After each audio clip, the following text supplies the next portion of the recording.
Welcome, my name is Rich, and this is a laid-back Let's Play of Star Wars The Old Republic. In this stream, I will look at the story that the game is telling, specifically for the Jedi Consular. I'm playing Jedi Sage. I wonder whether that's... yeah, there we go, Jedi Sage. I'm on Coruscant. And we're partway through. We've done a bunch of stuff in the Old Galactic Market, and now we've got some stuff to do in the Black Sun territory. And I've also picked up a few things. I'm just about to pick up a mission for started by Pat Ak, or Pata K, Namake Inike Hibarak, perhaps. I don't remember how they were pronounced.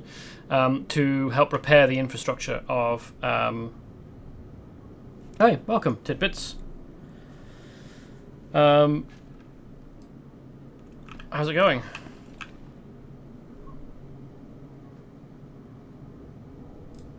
Never going back. Never going back to Blue Nonagon. Now I am Yellow Concave. Injuries mark my chassis forever. And why? Ungrateful humans. You're a robot. You could just have the injuries buffed out, I expect. How were you damaged? Fire, smoke, blades. The occupants of level below committed numerous assaults. My safe return was improbable. Never going back. Coruscant's life waters are sluggish, stagnant. Kadake commanded me. Go to the level below, repair the broken hydro supply, make clean life waters flow. I crafted a solution to achieve Patake's command. All was orange sphere until I arrived at the level below, then green perpendicular.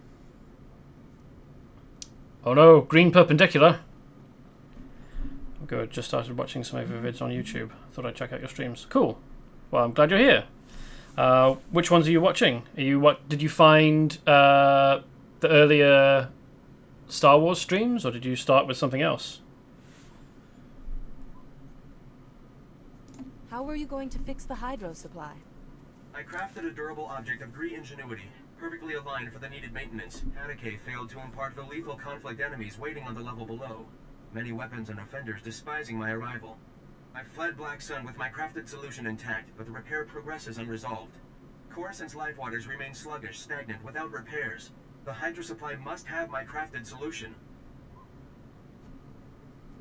Champions Online, then DCUO, then this. Haven't seen all, but you got me into these games, so thanks. No problem. I'm glad you have found new games to enjoy. New James to enjoy. Yes. Haha, that's how you words. I don't think that my video kind of been a good build guide for Champions Online, or my videos, but hopefully it's given you a good guide to like how to find things in the game. Same with DCUO.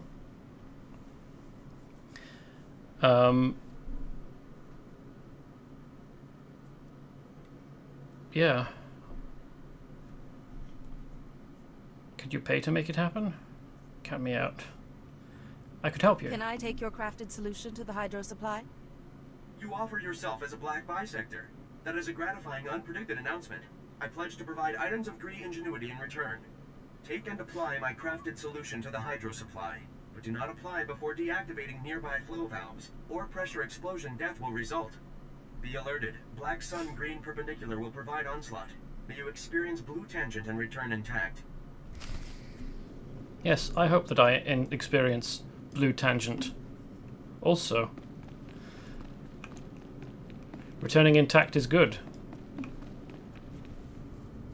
No, but I'm like you. I like story and take my time. I'm not too picky on trying to find the best builds. Fair enough. Champions Online has an unfortunate situation where it is possible, like, you can build anything you like, you can choose any powers you want. Unfortunately, sometimes some combinations of powers will just make it difficult to play the game. So I kind of think that there is some planning necessary, but it is also very forgiving in that you can build whatever you feel like, and it doesn't have to be good. And you can still get through the story that the game is giving you. I'm not sure how much of the Champions Online videos you've watched, but definitely have a look at... oh, hey. Exploration mission. Have a look at... I'm trying my best to build something good. Well, yes, I mean, you would... You do your best, don't you? You make your efforts. But sometimes you don't see how things synergize, or the numbers aren't obvious, and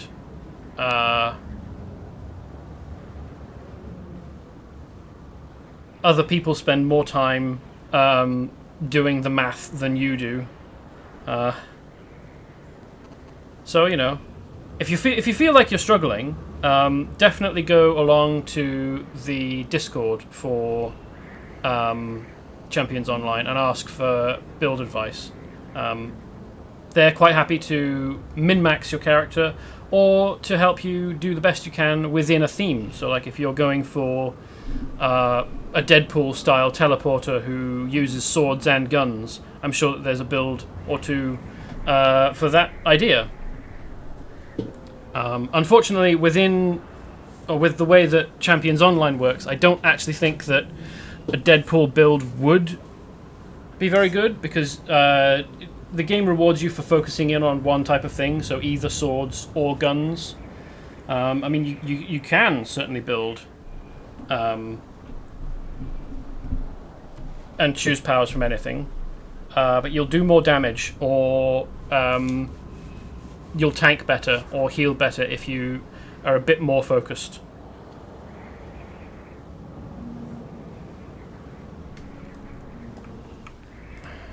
Master Jedi, come look. It's the Senate Tower. I was raised there. My father was an admiral, and my mother was a senator. But they were both killed during the war. People die. That's enormously insensitive. What are you babbling about? And then that's just dismissive, so that's nice. Just going back into this game as well. Oh, cool. I think I played a small bit of Old Republic, like 8 years ago, maybe. And I was playing it on a potato, so it didn't really run very well. And it looked dreadful, so I don't really know. I don't think that counts as having played it before. And also, it's an MMO, so it's constantly evolving. And however it would have been like 8 years ago, it will have changed quite significantly to this point. So any experience I'd had at the time probably wouldn't be relevant anymore. That's tragic. I'm sorry to hear that. Don't be. They gave their lives to protect this great republic. I'm sorry. My name is Spiricris Zerum. I used to be military, then a diplomat, but not anymore. Now I represent a group of loyal citizens, willing to go to any length to protect the true republic from its enemies. That sounds like secret security. What exactly is the true republic? The true republic is the one based on ideals, on the principles that carried us through history. Until now. Dangerous radicals are about to make a massive power play in the Senate. Senator Glirius Parvel is gathering support to break ties with the Jedi and establish an alliance with the Sith Empire. That's big. I'm surprised you've just flagged down the nearest Jedi, the first Jedi you've seen. Yes, I definitely think it's better than I remember. Well, that's good. Nostalgia goggles are a thing. I know that I enjoy Neverwinter Nights, for example, more than it probably deserves, because of my fondness for it. But finding that a game is better than it used to be, as far as you're concerned, is definitely a nice surprise. dark side is always at work behind the scenes. I agree, but Parvel actually believes he's trying to save the Republic. My colleagues discovered a way to expose Parvel's plan to the public, turn the political tide against this insanity. But our one-shot's about to pass us by. Parvel's put us all on Senate's security watch list. We can't even get near the tower. Alright, I'll go. I can take care of that. I mean, you might actually be willing to help us? A diplomatic parcel is being delivered to Senator Parvel's office. All you'd have to do is steal the parcel and smuggle it out to me. Will you do it? I mean, I'm not sure why my character is just blithely trusting this weirdo hanging out outside the Senate Tower who's flagged her down. But my character does have access to the Force and probably can be assumed to be using it to discern the truth. Can't trust her, she has dark eyes. I don't want to assume that having dark smoky makeup means that you're evil in the game, but it does seem like that's the way that things lean in Star Wars.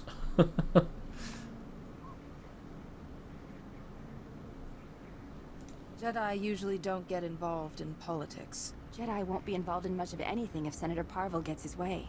We need your help. We can reward you for your help. I don't know if that changes anything.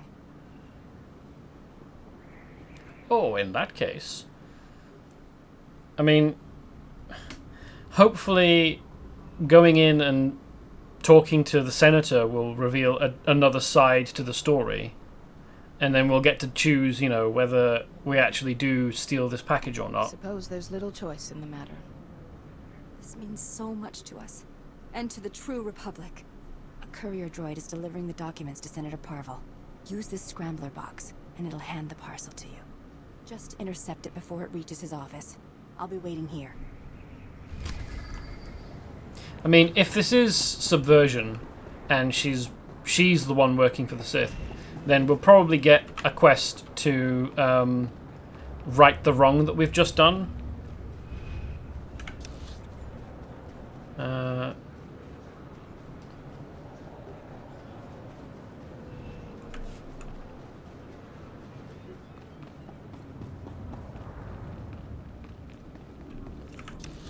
Where do we need to get to? Over here.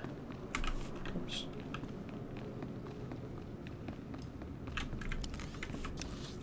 Wonder why the droid is just hanging out at the side of the corridor there. If it's got something to deliver.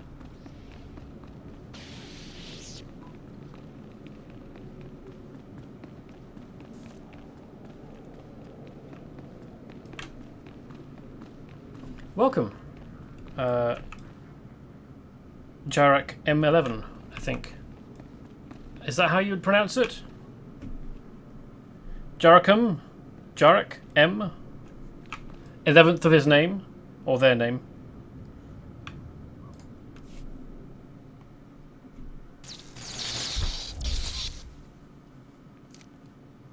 Stop right there! I see what you're doing! How dare you accost the Senator's courier droid? Stealing documents, what's the matter with you? This is the heart of the Republic, the greatest bastion of democracy in the galaxy.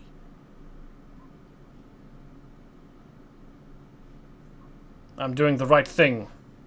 I'm innocent. You did not see me steal the documents. I'm here to protect the Republic. By breaking the law and undermining the political process, I find that hard to believe. I know you people and your drivel about protecting the true Republic. However unpopular Senator Parvel's ideas might be, the principles of the Republic give him the freedom to express those ideas. The freedom to express the idea to join the Sith Empire. Yeah, I'm sure that will go well for everyone, won't it? Jedi stand for peace, not freedom. Then you should recognize that the Senator's plan is the best pathway to peace for the Republic. But the real culprits here are the paranoid fanatics you've gotten yourself tangled up with. Senator Parvel is the real culprit. I'll say it one more time. Senator Parvel has every right to exercise his political ideas. It would be criminal to steal his parcel. Look, it's not too late for you to turn around and do the right thing. I could even forget I saw you. I have this parcel of outdated agricultural revenue documents. Give me the Senator's parcel and take these to your friends instead. Why is this the dark side one? A thorough guy, not sure where Rich is, other from the UK. Yep, the UK, probably obvious from my accent. I'm from the northwest. So, near to Liverpool. I'm conflicted here. Because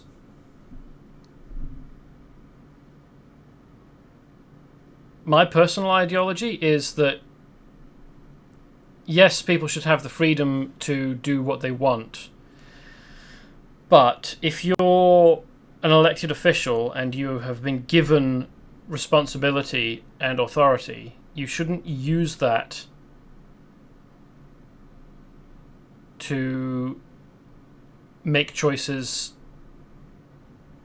that go against the ultimate safety of the people you've been elected to protect. Like,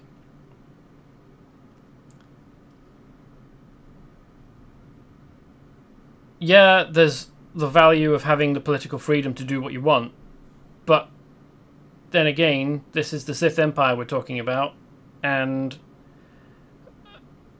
I mean, yeah, if you want to align yourself with the Sith Empire, then you can do, but you have to also accept that that would make you an enemy of people who don't want to die because of the Sith Empire.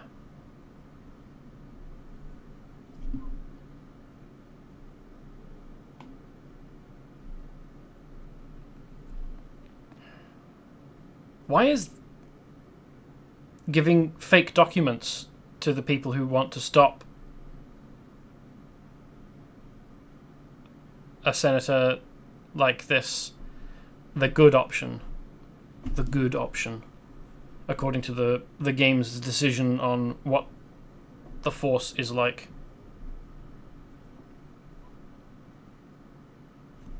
Okay, from Germany. So quite an international bunch watching today. Nice. I mean, ultimately, this is just a side mission. And I'm agonizing over the decision. Fuck it. You're not touching this parcel. I'm going to expose you. You're making a mistake, I assure you. Senator Parville is committed to his principles, and I am too. Now, more than ever. You may slow us down, but we will see his plans become reality. I'm surprised he didn't start a fight with us. On the other hand, he's probably smart enough not to attack a Jedi within melee range. Not that I'm a melee Jedi, but he doesn't know that.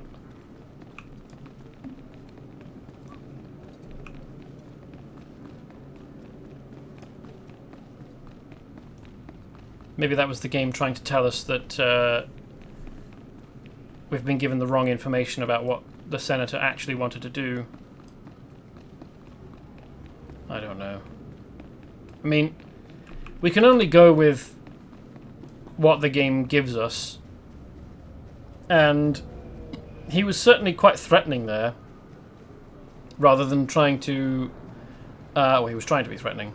Rather than trying to explain. Like, he didn't actually tell us what his senator is planning on doing. Like, if there was a truth that would reveal the lie that we've been told by Spiracris, he should have given the truth. There you are. I was beginning to worry Senate security was causing you trouble. How did it go? Did you get Parville's documents? Like a playstyle and the deep story interaction. Well, cool. I mean, this is basically... I can't really play any other way, because this is how I am inclined to play. I overthink everything. If the game gives me choices, I'll think about the choices. I won't just zoom through.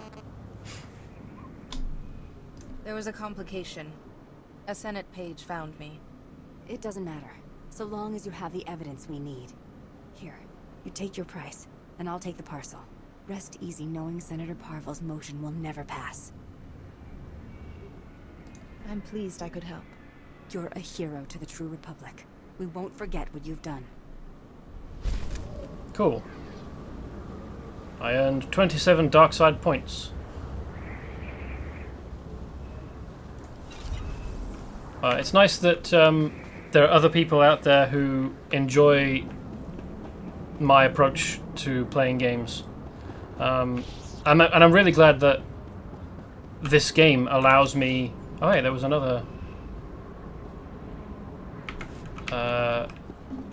mission over here. I didn't notice this marker on the map as we were running into the Senate building, but I thought it was the other lady over there, and the map was confused briefly, showing me something that I'd already interacted with, but oh well. What do you know, a Jedi? Hardly the usual clientele. What sort of clientele is a Even Twi'lek Rex talking and to me about? SAS. Never mind the outfit, I'm undercover. Ah. I need help. We've been moving our people into the Finnac shipping company for months. We want to stop contraband weapons shipments. Now Black Sun started hijacking Finnac's freighters, killing the crew and grabbing the cargo. If I send in SIS, our cover is blown. We start all over. So, really sort of teenagerish approach. These gangs should not threaten an official Republic operation. It wouldn't be the first time. Begging your pardon, Master Jedi. I can offer you a hefty payment if you help us flush out the hijackers and find the freight.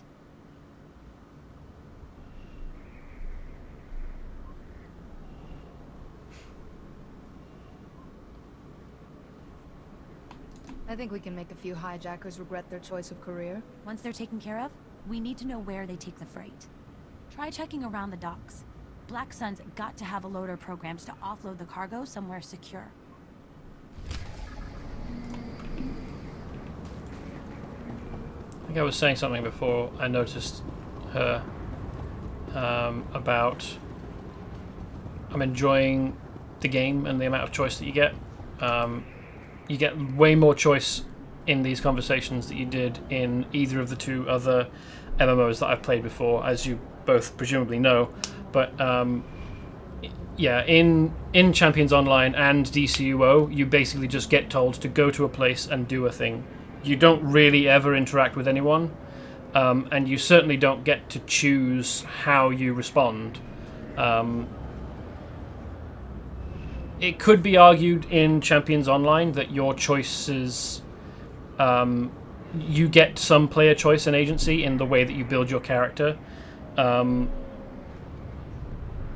with like using different powers implying, you know, if you use loads of guns, it implies that maybe your character is killing the people that they're sent after rather than like defeating them and taking them in to face justice. But the game is remarkably unclear on what exactly it is you're doing. Ads are currently open for business. Do we have a mission Have a here? safe and pleasant stay. Where does the Hydro Supply want us to go? Black Sun territory. Oh, okay. Seems like all of our jobs are Select here, an available travel route. which is good.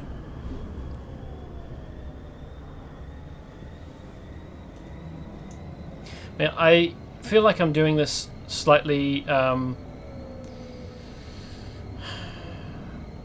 what's the word? Inefficiently, because I don't know where every mission will take me. So I'm like spending a lot of time running backwards and forwards to different places when if I'd done this before, I could have picked up everything in one place and then gone to one place and done all the things and, you know, streamlined it. But, oh well, here we are.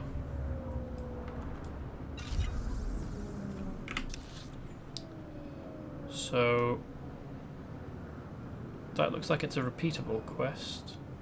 Yeah, there we go. Repeatable mission. We have a mission here, we have a mission here. Oh yes, I explored there before, didn't I? The hydro supply. And I wondered whether it would be zoned for a specific class. But turns out, no, anyone can pick that up.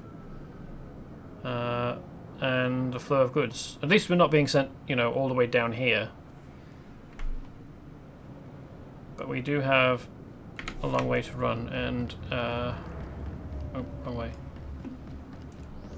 What was this one again?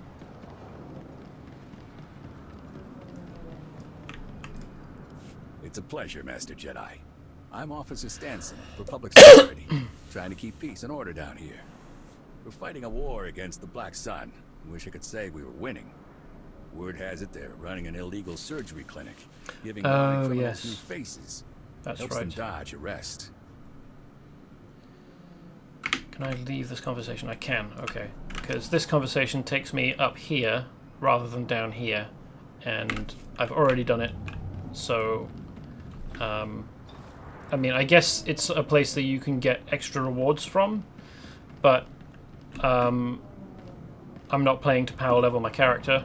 So, I shan't bother to do it again. I've done it on stream once already. A bit ago I played this game, but I think I need to resubscribe and start a new character.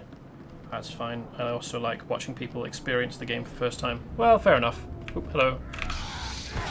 Belligerents. You'd think that Kaizen and I would look like a pair of people that these guys would not want to attack. Like, Kaizen, it looks fairly intimidating. He's a huge lizard with a power sword on his back.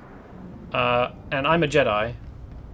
And it feels like you have to be particularly stupid and cocksure to attack a Jedi and think, oh yes, this is going to go my way.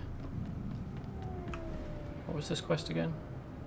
Just eliminate Black Sun forces. Oh, okay.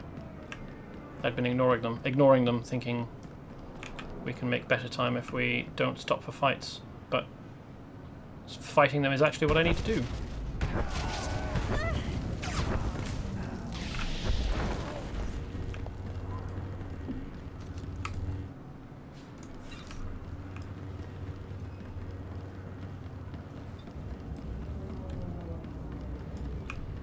Just resubscribed to I have been enjoying it, and that's coming from someone who only likes the first 3 movies.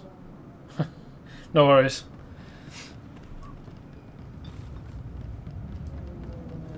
Yeah, it's been a long time since I watched the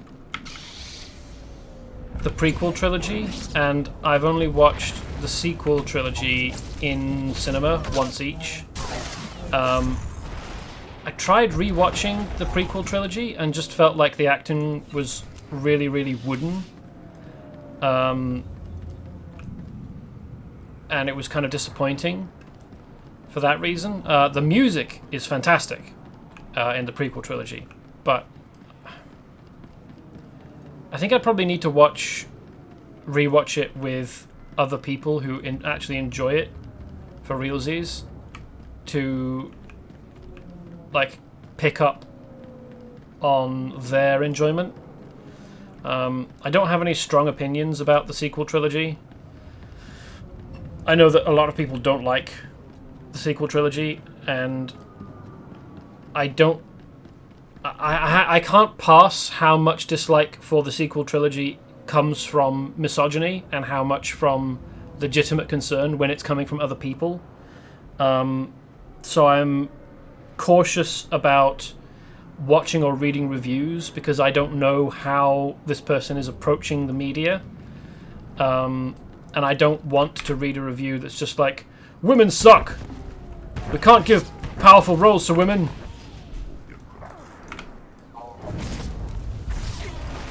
Because I disagree with that, that position.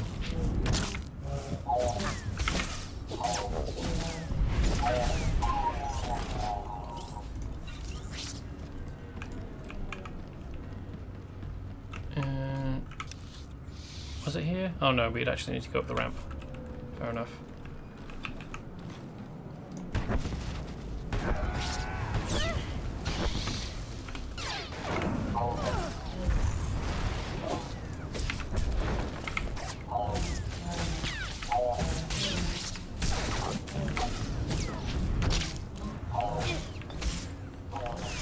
Alright, this would be the easy one to take down first, wouldn't it?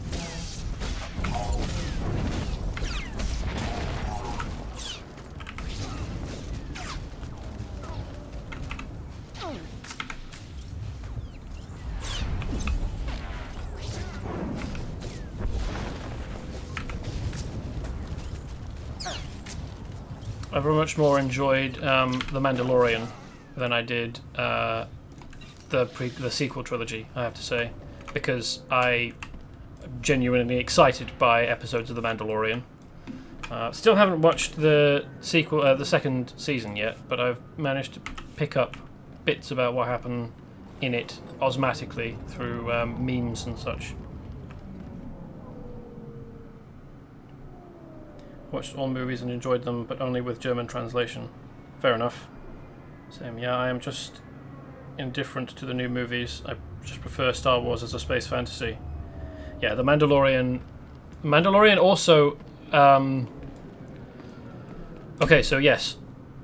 I prefer the original trilogy too, because it doesn't have anything to do with midichlorians or like trying to science-ify the Force in it. The Force is distinctly mystical in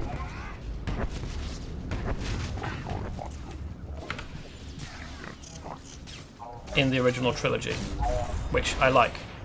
That's how I think the Force should be. I don't know about what was added afterwards in terms of like expanded universe between the original trilogy and the prequel trilogy. I'm not really that up on that stuff. But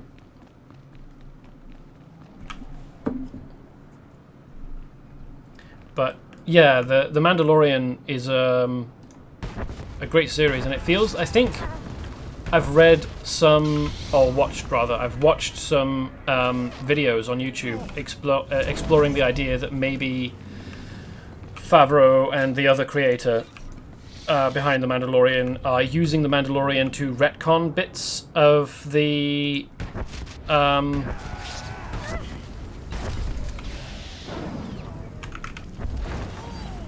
the sequel trilogy, to make it so that they happen differently or they don't happen at all, the way that they would in the films. Which is a great idea, and if it's true, then it'll be really interesting to see how a divergent timeline plays out between movies and TV show.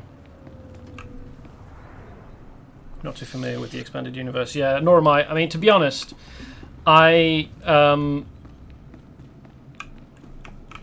So, I enjoy fanfiction. Hold up my hands. Yes, you've caught me. I enjoy fanfiction. I enjoy seeing other people's takes on media and how things could play out. I've read some Star Wars fanfiction. The one I'm particularly thinking of at the moment is a fanfic where Obi-Wan, who was living on Tatooine for like 5 or 6 years, gets sent back in time to before the events of the first prequel film, Phantom Menace. And this fanfic uses lots and lots of expanded... Well, it feels like it uses lots and lots of expanded universe knowledge and ideas. So my understanding of the Force and the events in the expanded universe comes from this fanfic, which I recognize may not be an accurate way of learning, a particularly accurate way of learning about the expanded universe, but it is my experience, and I wouldn't even know where to start looking to find out whether it's correct or not.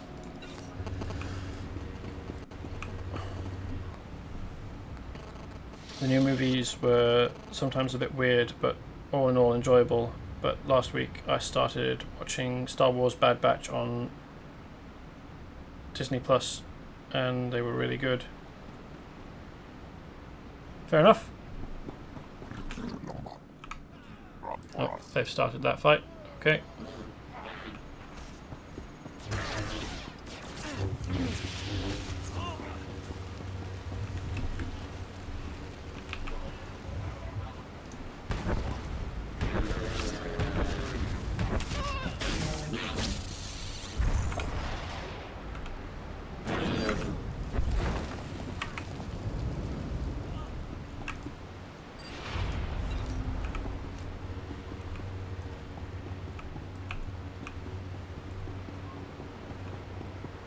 What am I actually supposed to... Oh, right. I can't do it because someone else has already done it. Recently.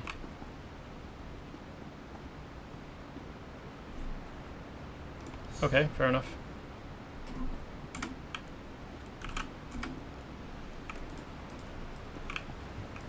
Ah, there we go.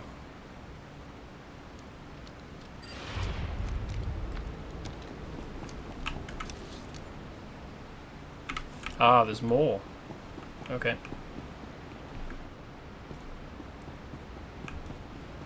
Skubz. It's an interesting Jedi name. Looks like a cyborg human. They're a Jedi Sentinel, which means they could also be a tank.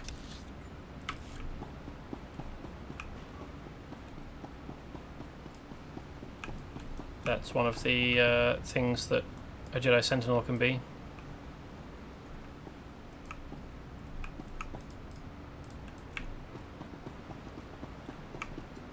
Oh.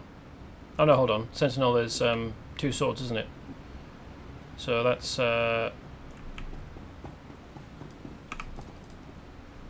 DPS only.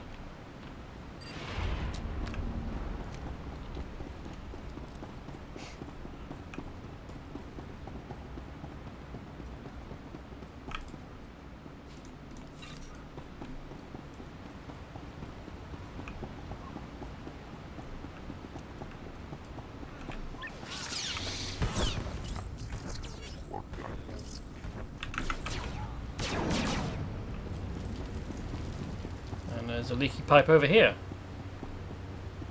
What was the terminology? Is it blue sphere? Means good?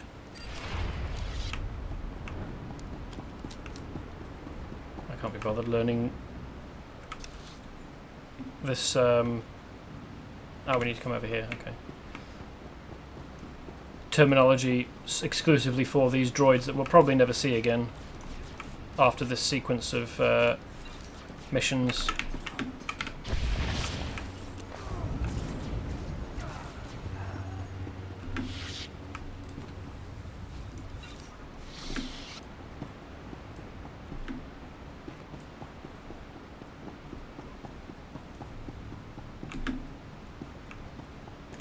Am I into classic Star Trek like TOS, TNG or DS9? I love TNG. I really, really enjoy Next Generation. I watched some of... I watched bits of original series when it was... not when it was airing, I'm not old enough for that, but in reruns, and thought they were amusing, but I wasn't really the right age to enjoy them properly at the time. And I might, at some point, re-watch or like properly sit down and watch the original series.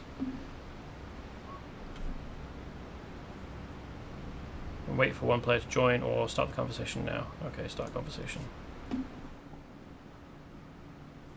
Hey, what are you doing? Get away from that. Back off. This is our hydro supply, and we like it broken. Now get lost. I don't care if you're a child. I'll still hit you. The hydro supply belongs to the Republic. I'm here to fix it. No, we need it to stay broken. We need this water. We don't have any money, and there's nowhere else in the district to get water for free. We'll die if it gets shut off. What happened to your parents? They died in the war, alright? We're on our own now. Just leave us alone. This is the only place we've got, and the only way for us to get by.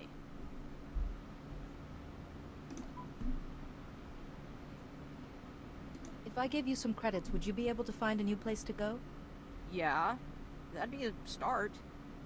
It'll take a lot, though. Are you gonna give us enough? No way. This should take care of you and your friends. Whoa! I've never even seen that many credits before. We can trade for a long time with these. Thanks! He's got remarkably white teeth for a street urchin.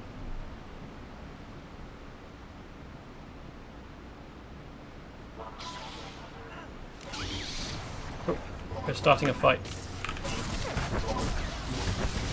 Yeah, don't worry about it, Jarek. Your English is very good. Better than some English people.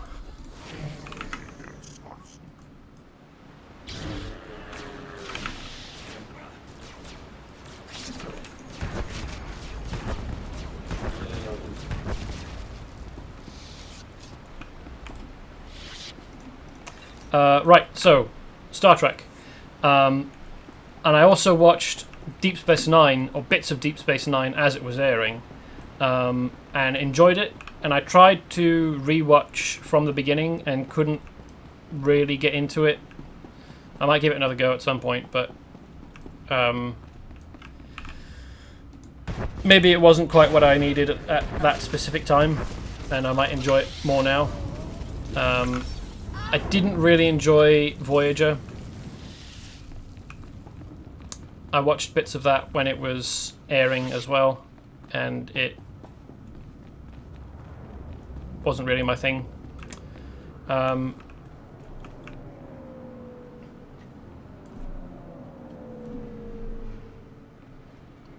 Also really into old shows, love them. You're fine, Jarek. Props to you, Jarek, for actually learning another language. Yes, indeed. I mean, invited you to join a group. Was I not? Did he leave the group? Weird.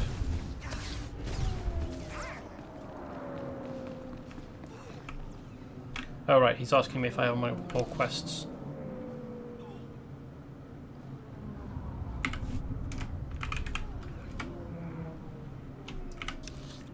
I have...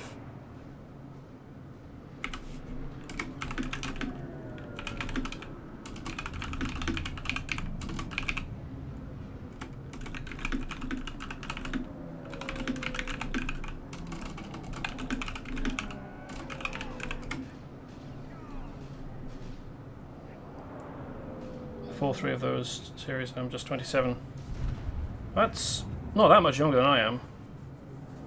Of the cheese of the original series and respect what is going on for the time. Yeah, I'm not big on Voyager. I think Voyager is its own thing. Some people are really into it, and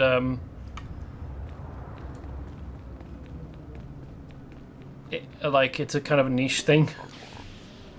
I also really like Stargate SG-1. I've started rewatching that. Where is... Oh, he's over here.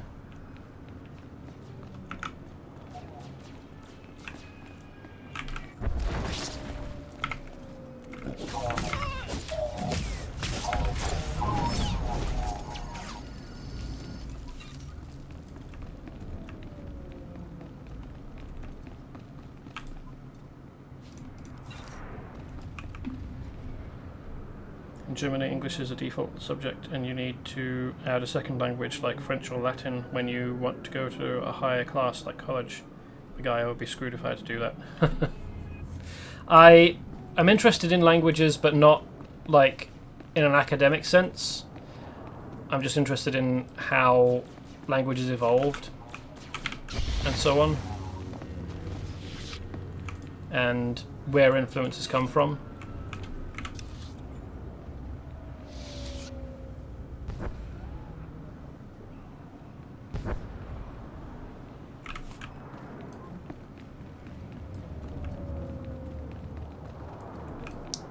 Pause to Report your ailments. sell junk, repair, and sell these things that I have no use for.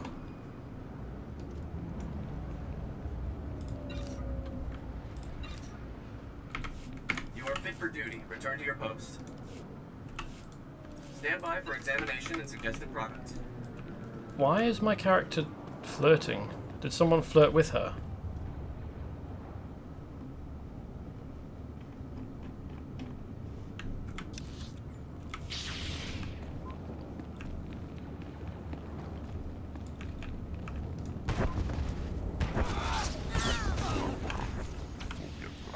Or is she just really into robots?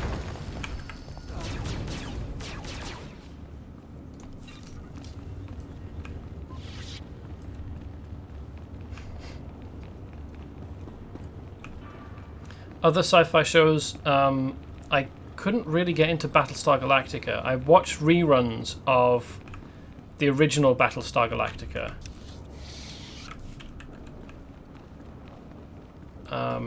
A few episodes of it when I was a kid, but I didn't really get into the remake series.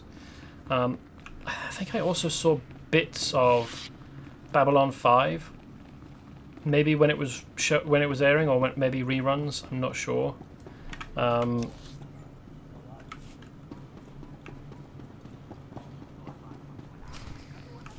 Please, Doc. You gotta help me. I don't want to die. I'm trying to help you. You need to calm down. Wait, what's a Jedi doing here? But I didn't really get into Babylon 5 when it was showing. Haven't seen any Battlestar. Yeah, it's definitely a niche thing, and I've heard bad things about the way that it was concluded of UK rap because of the nice and funny accent and the flow. It's much better than the American ones. Well, I can understand that, Jarek. I'm more of a rock fan myself, but I don't understand a single word. So I'm probably not the best person to talk to for rap. A Jedi relic may have passed through this warehouse. A relic, you say? Well, unfortunately, I can guess just where it is. Those Black Sun thugs.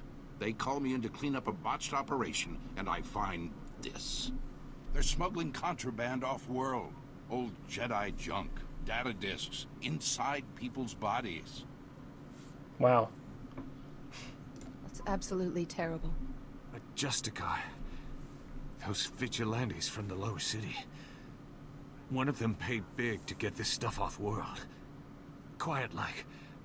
Especially some Noeticon. The Justicar's name... he was... Lars something.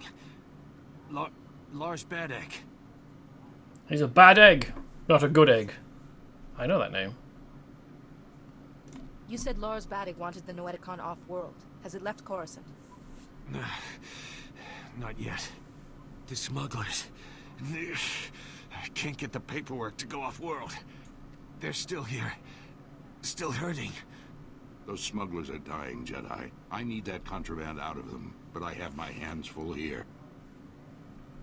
What tight pants he's wearing?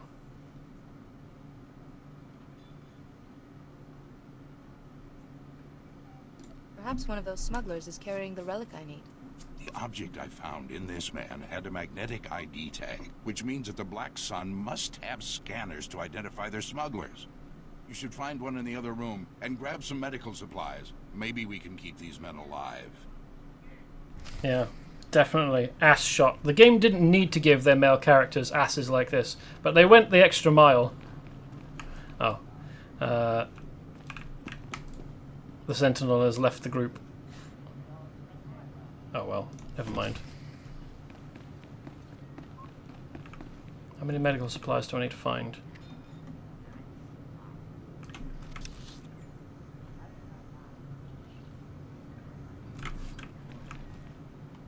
Gonna have some new scars after this.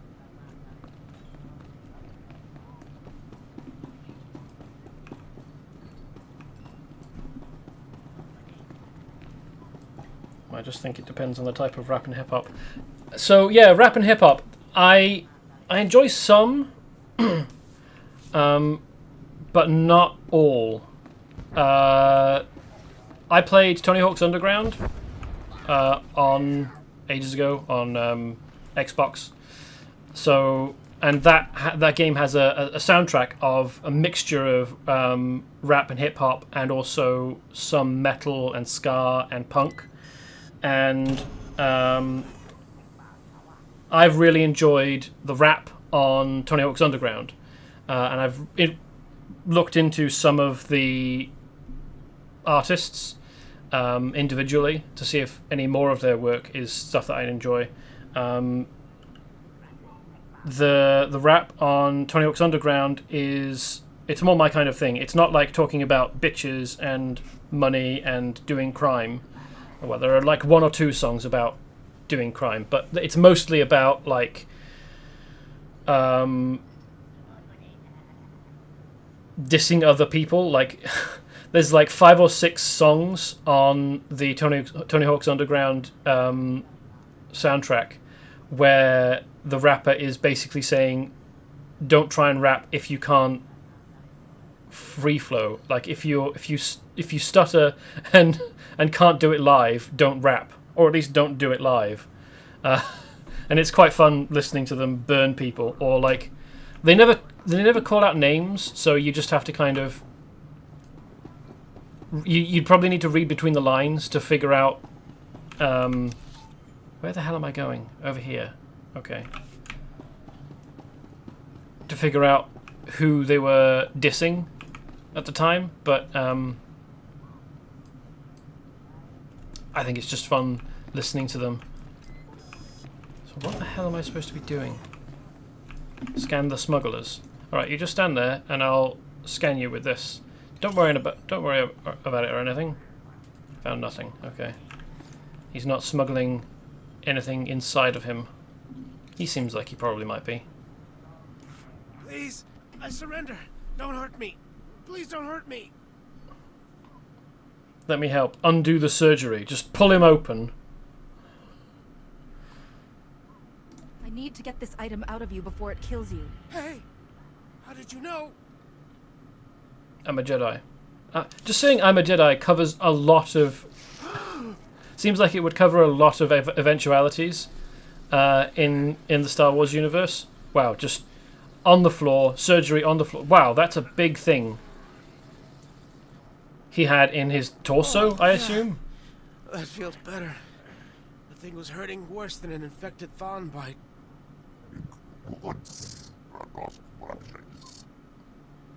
Thanks. I owe you one, Jedi. And like, it took surgery to get it out of him, so I don't think that it was stuffed up his ass.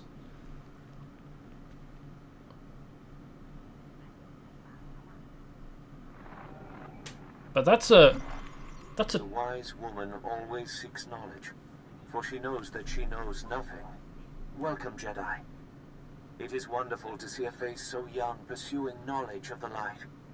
You honor us. I consider myself a rock and roll or metal fan first, so I wouldn't say I'm the guy to talk to about rap. Looks horrific. Yeah. Especially like, we were doing surgery on a dude in like this scuffed, mucky looking storage room.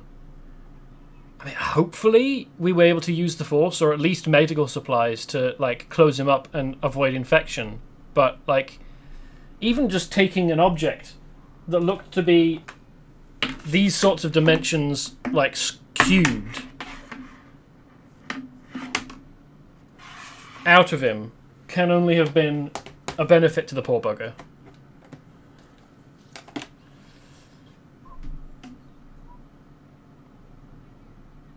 My master, Yuan Par, is very sick. I'm looking for a way to help her. How terrible that your occasion for consulting us is so tragic. Tell us what you know of this affliction, and we will scour our combined knowledge for an answer.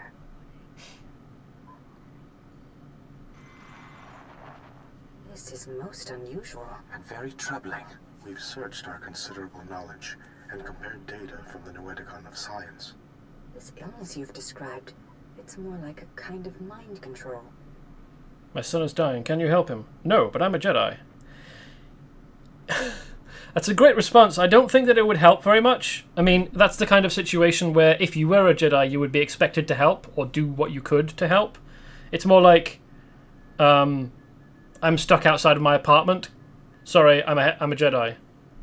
Or I don't know. I'm late for a meeting. Sorry, I'm a Jedi. How do I talk to girls? Sorry, I'm a Jedi.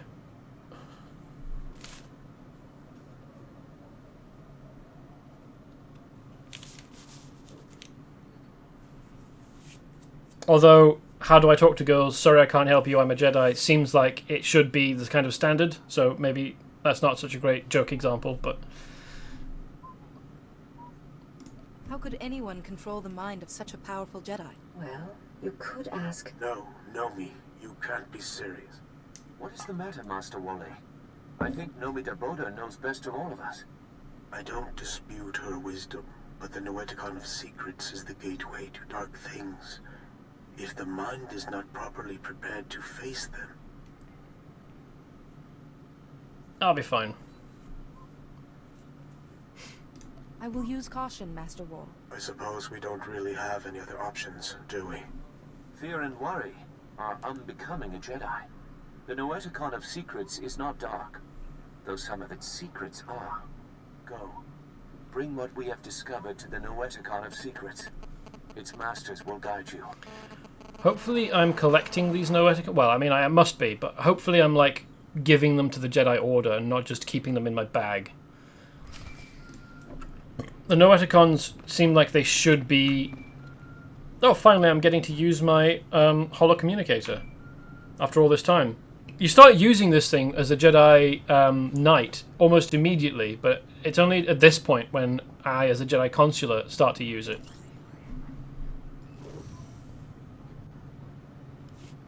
There you are. The Noeticons. How is the search going? 2 of the Noeticons gave me advice. When I find the 3rd, we might have a cure. I'm glad to hear it. But right now, I need you back at the embassy. Yuan has taken a turn for the worse. She attacked my assistant, Farron.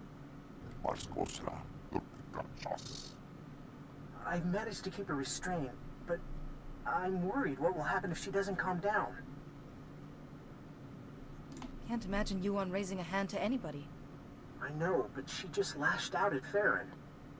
Please, we need you back here. Yuan, calm down, please. There's no man in the shadows here. You like to play as a good guy, Rich. I like to play as both. I find it fun to explore both sides for fun. Well, fair enough. I've explained at length in other streams, I think, that I'm just not someone that enjoys playing as a bad person. And as such, I'm not going to play any of the Sith Empire side stuff. I did explore the villain side DCUO stories, and even that much I didn't enjoy. I think I also mentioned that I played some of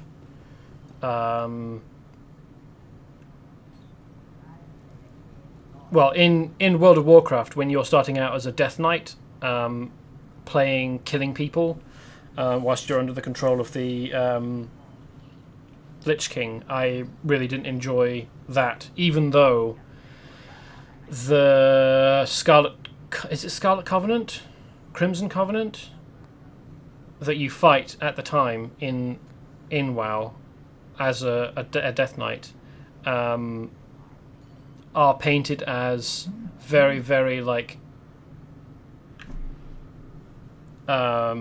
evangelical, extremist kind of Christian side light followers. So they're kind of... Certainly the leadership is painted as asshole victims. And personally, I'm no fan of Christianity, so I didn't have that much of a problem with it. But it was still uncomfortable and kind of unpleasant. So, I mean...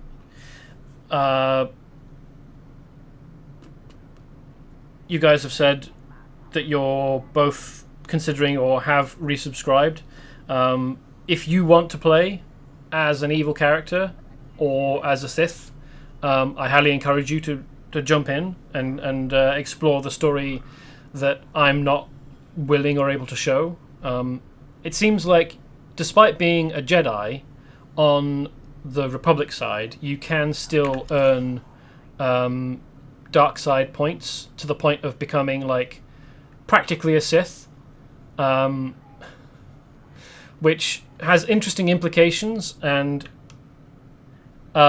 seems like you could have fun with just being a complete and total asshole, who's brusque and rude and demeaning and insulting with everyone. But everyone tolerates anyway because they don't know how to kick you out and send you to the Sith, I guess.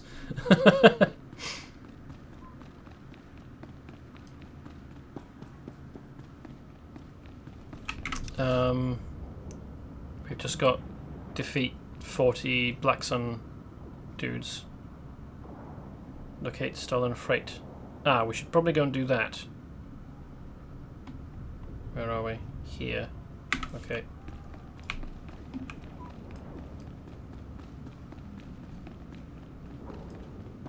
You are...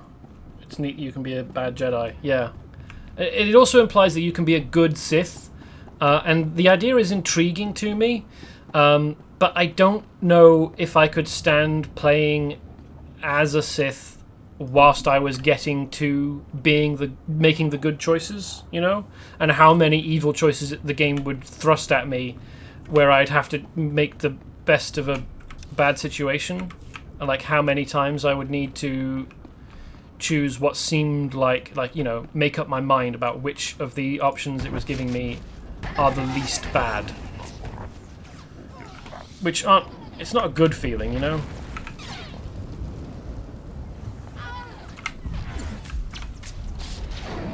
Huh. That's cool. So, something must have... have I got another point to spend? No, but I've unlocked this at 24. Reduces the pushback suffered while activating telekinetic wave, disturbance and mind crush, turbulence and telekinetic burst by 75%. Additionally, you have a 25% chance when taking direct damage to gain concentration, which causes your next disturbance or telekinetic burst to activate instantly. This effect cannot occur more than once every 8 seconds and lasts up to 15 seconds. Disturbance or telekinetic burst. Which one's telekinetic burst? Oh, I haven't earned it yet. It seems. Okay, so this allows me to... Well, it gives me a 25% chance to get a buff that makes this instant cast, and casting this or this makes this instant cast. So... Sorry guys, but I need to leave the stream. It's getting late and I need to go to work tomorrow, but I left a follow here, so see you next time. Yes, thanks very much. I appreciate that. If you want to watch the rest, I will be putting this up on my YouTube tomorrow, or yeah, at some point tomorrow. So this will be going up. I think you mentioned that you found me through YouTube.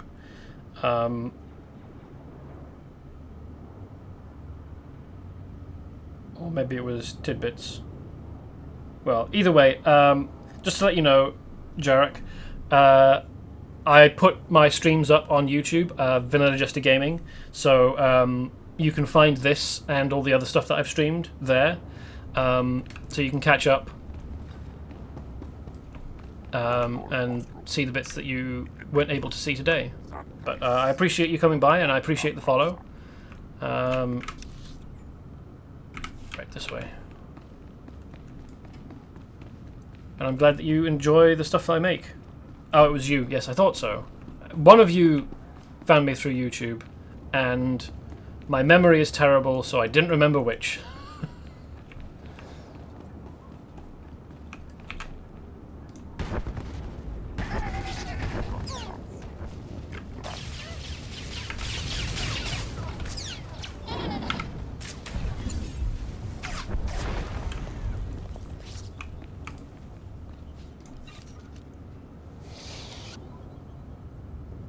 Good night, Jarek. Right, yes, this is where I need to be. Might as well take these guys on as well, because I need 40 of them. Oh, thank you. Don't want any of that.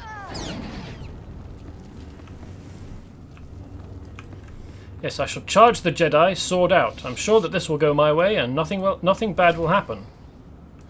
Thrown backwards 10 feet.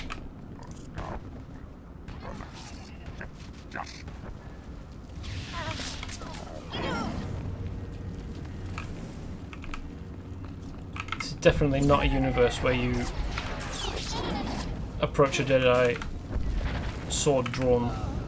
Not without practice against a Jedi, I think.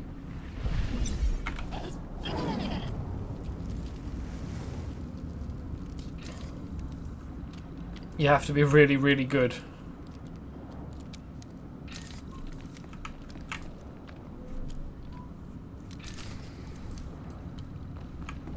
Although I suppose, in fairness, the only Jedi that we really see in Star Wars fiction are the ones that are good at combat. Like, you don't... I'm not aware of any Star Wars fiction that follows, like, a scientist Jedi who never fights, barely touches their lightsaber. I feel like you have to be brave or stupid to run at a Jedi with their blade drawn. Yeah. I mean, Jedi have a reputation for being able to redirect blaster bolts. Maybe the thought is, well, if I attack them with a training lightsaber, then I'll be able to take them on. But, yeah, the Jedi that we see in Star Wars fiction, the fighty ones, are definitely not people that you take on if you're, you know, a low-level gang member. If you're a low-level gang member on Coruscant or anywhere, and a Jedi turns up, you just lie down. You put down your blaster, and you lay down on your face, and you just kind of go, I'll just find a new gang. I'll move away. It's fine. I'm not gonna... Have they gone? Oh, thank Christ. And the lightsaber just goes through the training blade like butter. Yeah, it's unclear how the training blades work. I assume that they emit some kind of energy field. They probably aren't cortosis.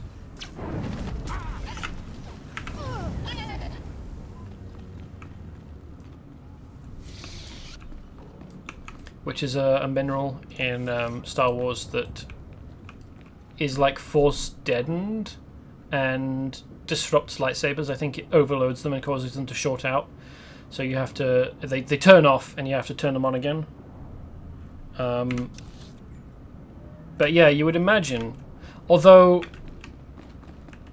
the fanfiction that I was talking about before, which was all about... what else do we need to do? I think it's just kill Black Sun forces, isn't it? Let's fast travel back here then. The fanfiction I was talking about explores the idea, or mentions the fact that lightsabers come in different strengths, and the ones that you see Obi-Wan and Anakin and even Qui-Gon Jinn using in the films are like at the upper end of the scale of strength for lightsabers, with the ones that Obi-Wan and Anakin specifically use being like war lightsabers that are tuned for doing as much damage as possible. Like they output huge amounts of power so that they are useful in blocking very high-powered blaster bolts and against Sith lightsabers. Whereas a peacetime Jedi who doesn't really do very much fighting and is maybe like an ambassador or a diplomat or a scientist probably has a very, very much lower power lightsaber that does much less damage, basically. So the lightsabers that Qui-Gon used to like start melting his way through the blast doors in Phantom Menace are like the high-powered version, and a lower-powered lightsaber wouldn't be able to cut through metal that easily, and certainly wouldn't be able to start melting it. So in the expanded universe, there's grades of lightsaber. They're not just cut through anything immediately weapons, despite how they're portrayed in the films. All Coruscant systems indicate clean life waters flow upward. You flawlessly applied my crafted solution to the hydro supply at the Black Sun level below. Adulation. I love characters that respond with, like, adulation.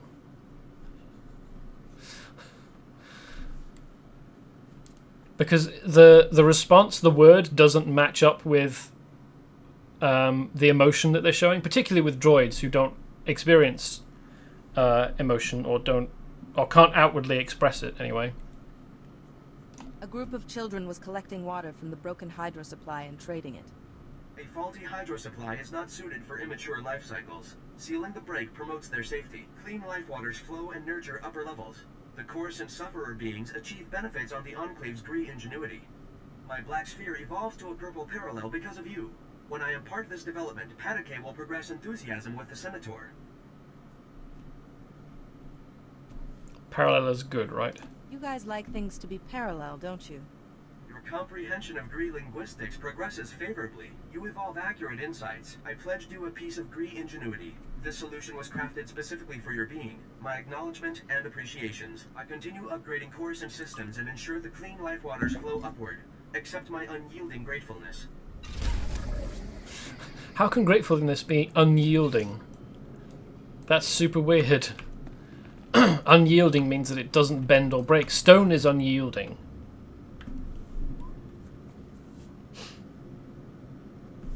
Right now I'm leveling a Nautilon Jedi Shadow. Nice. Nice, nice. No, shadows are interesting because they can use stealth and they can also be tanks, which I find really, really an interesting intersection of abilities, because you don't usually see... Maybe the tank spec isn't one that can use stealth, but Jedi Shadows certainly can use stealth. The only reason I'm not playing a Jedi Shadow is because I think that Staff lightsabers look a bit silly. I think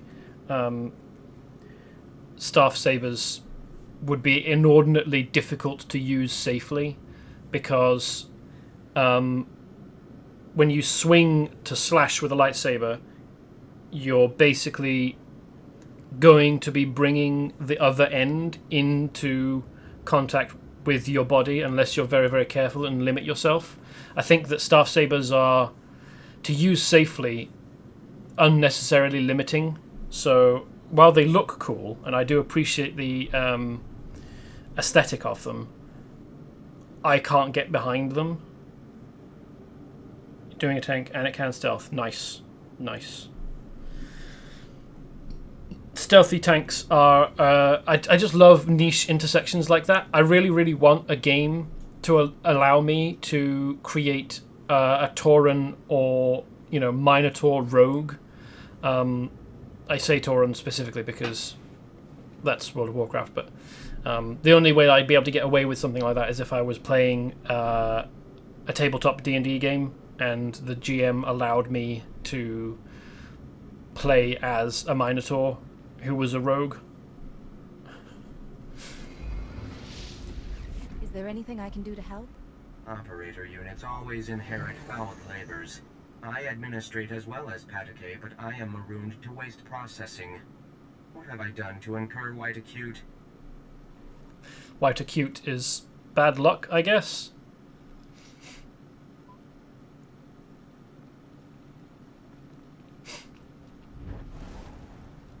I don't know, this one seems like it's kind of a pessimistic sort of a droid. Maybe that's why it's been stuck with waste processing. Unhappiness is a sign one's lost one's balance. My gyros respond positively. Balance remains stable. Your statement advances nothing. Patake commanded me. Optimize Coruscant's waste processing system. Preserve your organs from filth, disease, poisons. But Ugnaught porcine bipeds plunder Gree ingenuity from waste processors.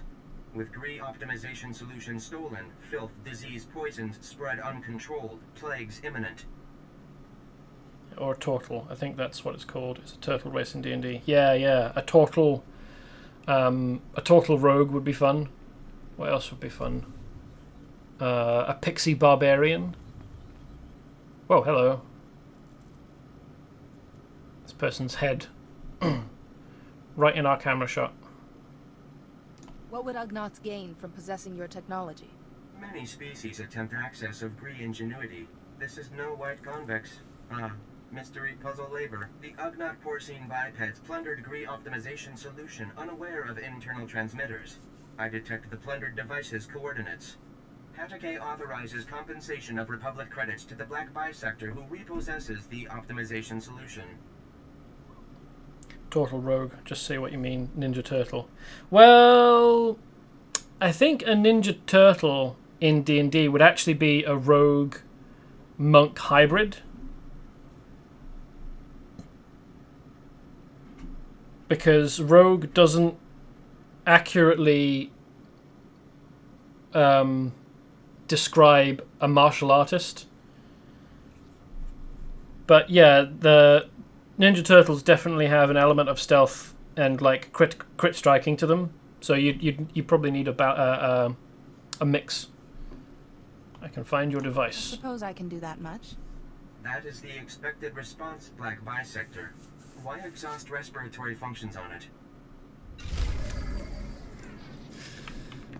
Don't be appreciative, just say, that is the expected response. I don't have to help you. Oh, we need to come over here, okay. It's weird, because she was on the second floor last time. Wasn't she? She was up here. Before.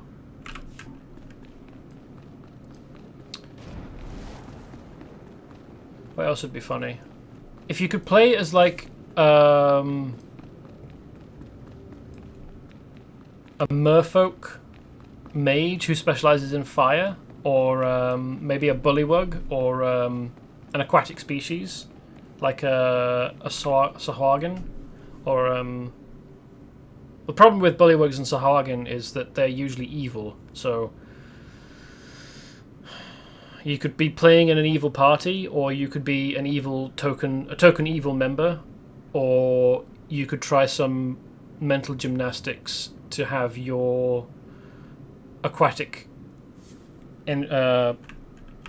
class play as a good character. Merfolk Mage sounds fun to play in a tabletop game. Yeah.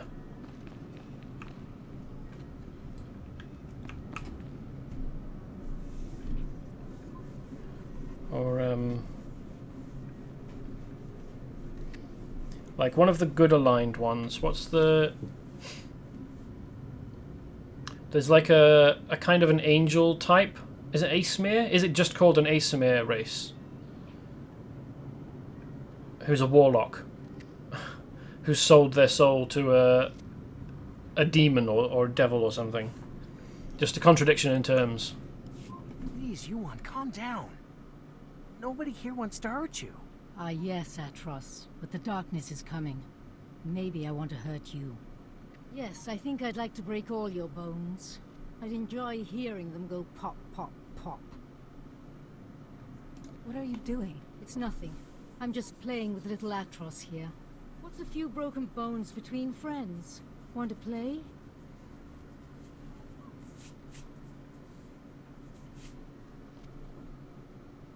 Not sure, I'm new to D&D. Fair enough. I mean, you have to start somewhere, sometime. But I enjoy it. D&D is a game that really relies, I think, on the players you play with more than the system itself. The group and the DM make the game, not the rules. So you can play using the setting and like the character creation and stuff, with a group that just doesn't fight at all, an entirely diplomatic group that's all roleplay, or you could be like a bunch of murder hobos. Brother is DMing, and it has been really fun. Nice. Cool. What sort of character are you playing?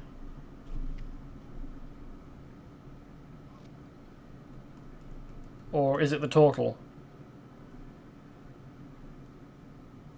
I don't want to have to fight you, but you need to step away from Atros and calm down. Look, Atros. She wants to play. What game shall we play, Atros? Shall we cut out her ears first or her eyes?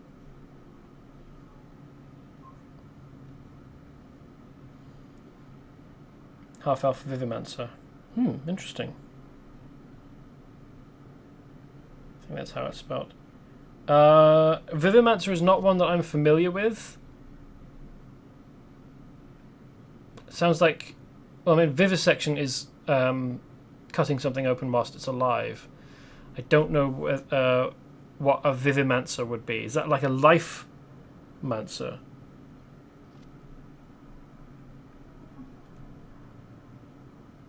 Like some kind of arcane healer?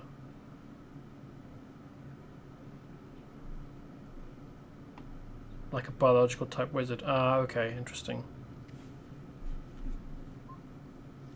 That's probably... That doesn't sound like core rulebooks sort of a build. It sounds like an expansion rulebook, but it sounds interesting. I'm running out of patience. Oh, now that's not very nice, is it? We're going to have to teach this one a lesson, aren't we, Atros? I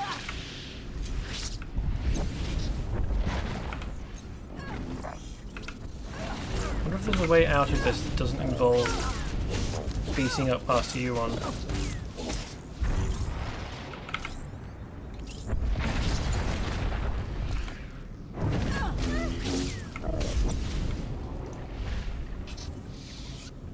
Ah, she's not dead. Good.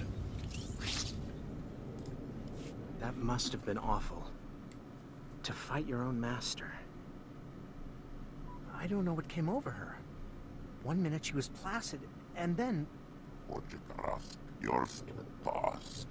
It's more imperative than ever that we find the Noeticons. Do you have any leads on the third? Both the Gand and a Black Sun member mentioned Lars Badig, a Justicar. I think he's connected. The Justicars are self-appointed lawmen that police the lower city. Republic security was stretched thin after the attack, so the Justicars took over. Lars Badig is one of their leaders, near the top of the Republic's wanted list. I'm playing a homebrew of BX and other stuff. Oh, okay, interesting. Fair enough. Like it or not, I have reason to believe the last Noeticon is in Justicar territory. Lars Badig is known to hole up in the central tower area. Do be careful. I'll take care of Yuan while you're gone.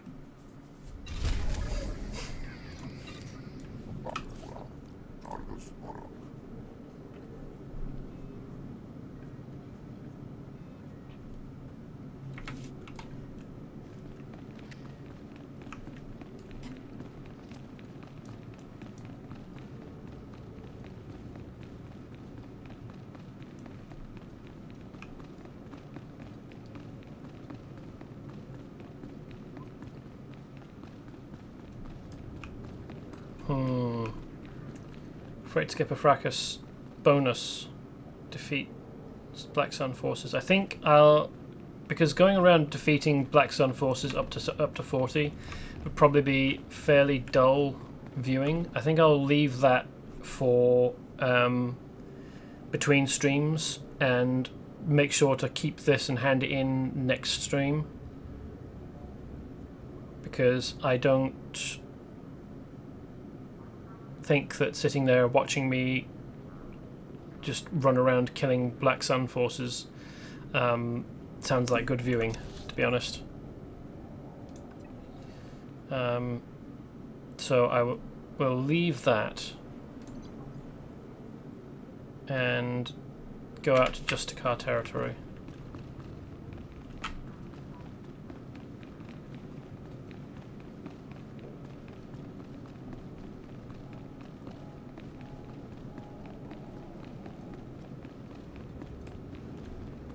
Oh, there's also search for the Ugnaughts, which is in Justicar territory as well. Okay, so I don't need to worry about that taking me to a place, to a different. Where am I going? Different area. I went the wrong way.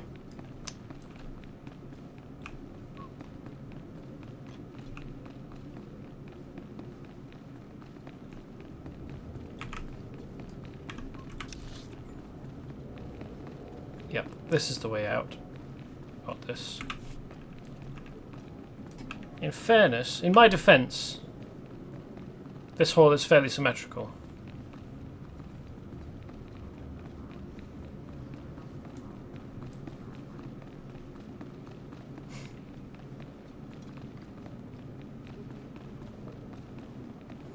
I've been thinking about starting up a D&D campaign. I'd be running it and creating very carefully crafting the aesthetic and the feel of it. I came across a gallery of liminal spaces on Imager the other day. A lot of like ruined locations or long corridors that lead out into darkness, and like forest paths and things.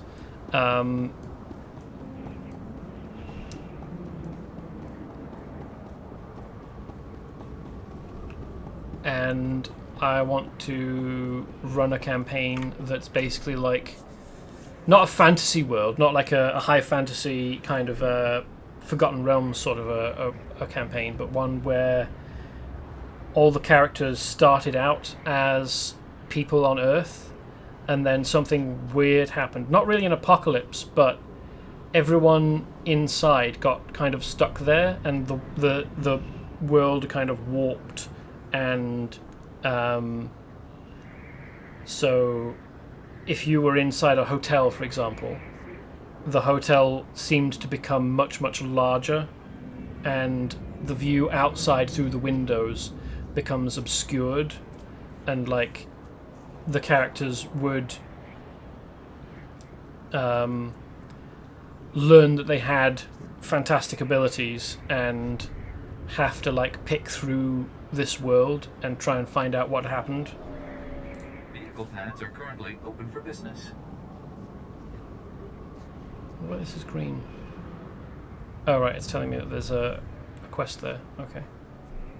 Have a safe and pleasant stay.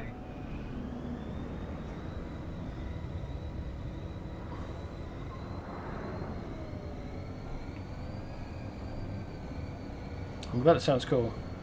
I'm glad that it's not just me that thinks that that sounds cool. And I'd be using, because we'd be doing it online,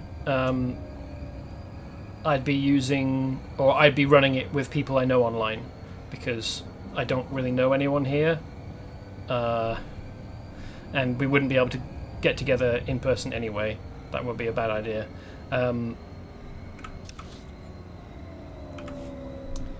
So I'd be using a lot of these images and finding lots more of my own to basically just provide, like, this is what the place that you're in looks like. And because it's set in a world that started out as Earth, I'd have access to a lot more like actual photos instead of having to search for fantasy art to use, which will make my life easier.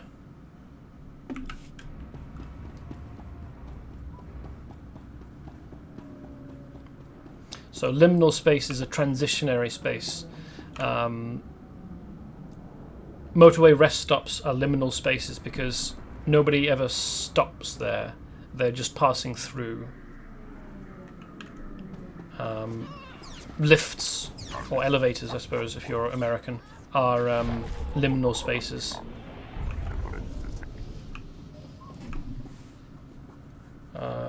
Or, as I mentioned, like forest paths and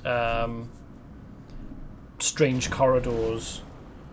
One of the images actually was really interesting. It seemed like a glass tunnel with like a curved roof through a desert landscape, but the corridor kind of went off at slight angles, so you couldn't see too much down it, and the glass of the windows was obscured by like sandy dust. And it seemed like a really interesting, like, gave me the idea of a chase sequence where the characters have to run down this corridor and there's stuff moving behind the glass in the distance, and like parts of it start getting crushed and they have to stay ahead of the stuff getting destroyed. Oh, it's an item modification station. Interesting.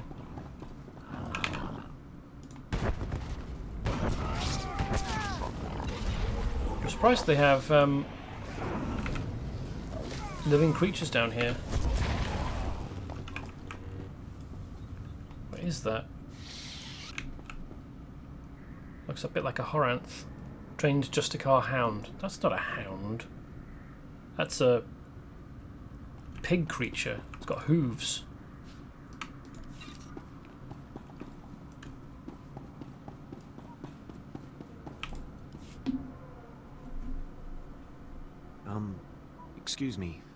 Excuse me, Master Jedi?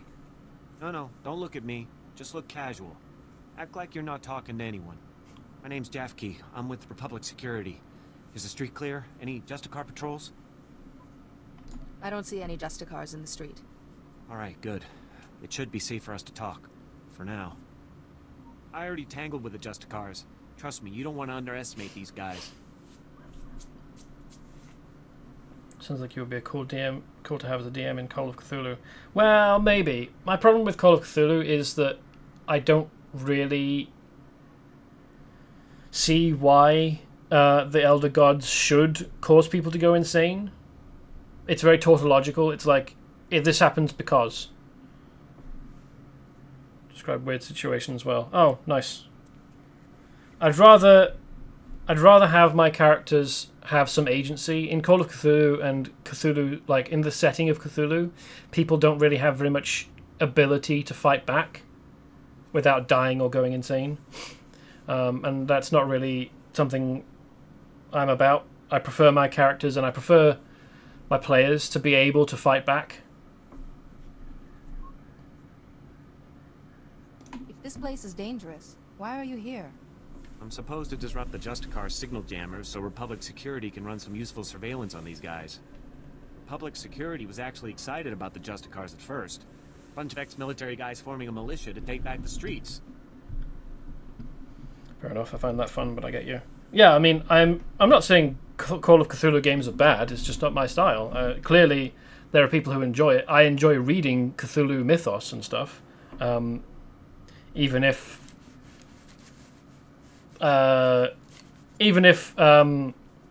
Lovecraft is astonishingly racist sometimes, and I don't really see why. So the whole core of the horror in Cthulhu mythos is humans are ultimately insignificant and there are unknowable things out there, and this is horrible to a mind like Lovecraft's, because for him humans were the center of the universe. I mean, he probably wouldn't have used those words, but that was his background.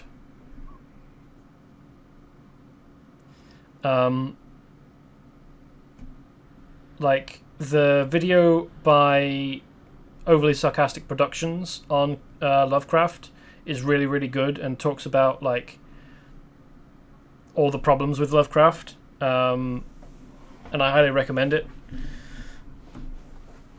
But from my perspective, with just the way that things are described by Lovecraft, I don't think, unless there was some supernatural element forcing people to go insane, I don't think I would go insane just from looking at a big, scaly person.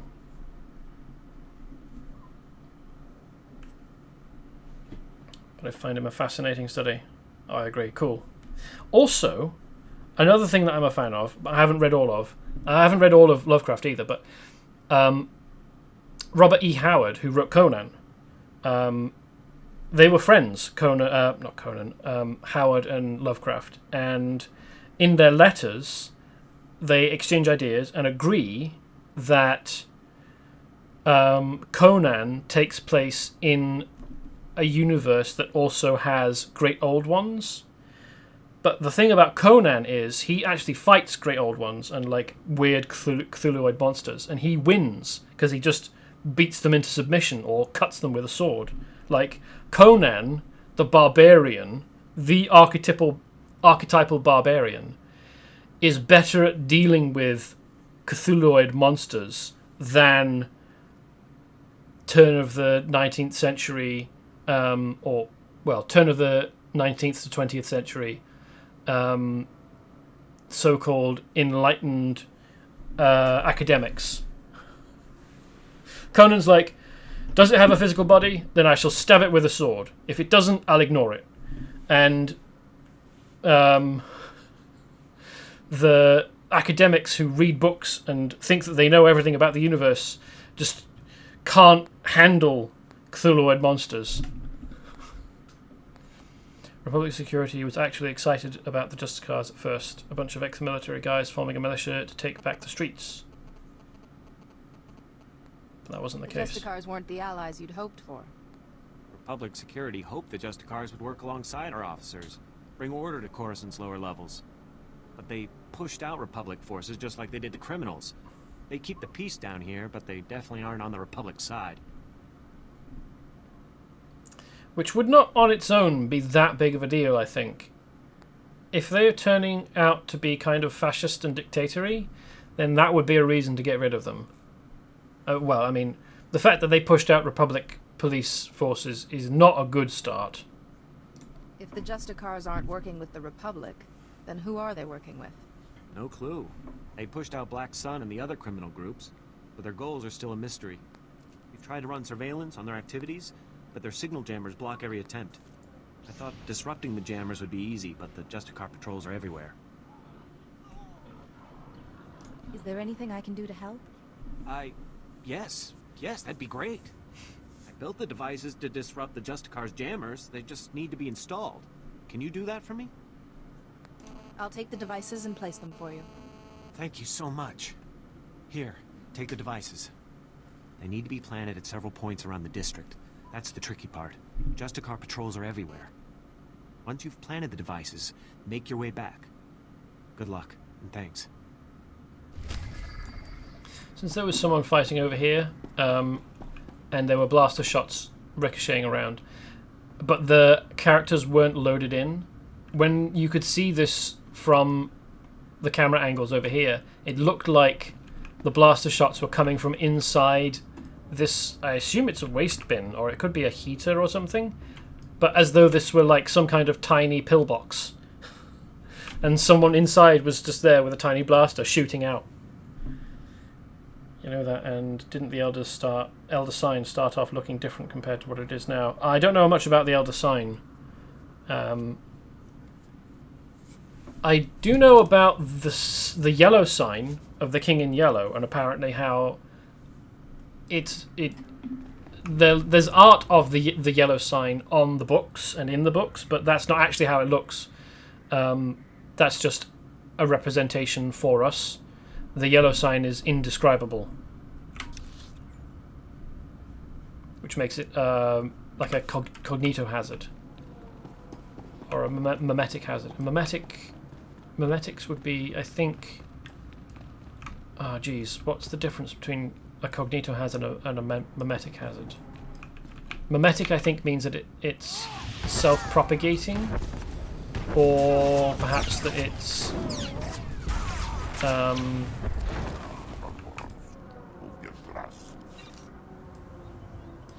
exists on its own,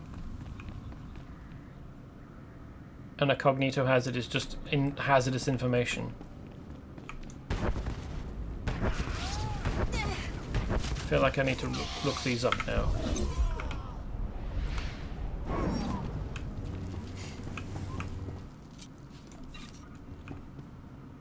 I wonder why 3 Jester cars were hanging around a one-person jet bike.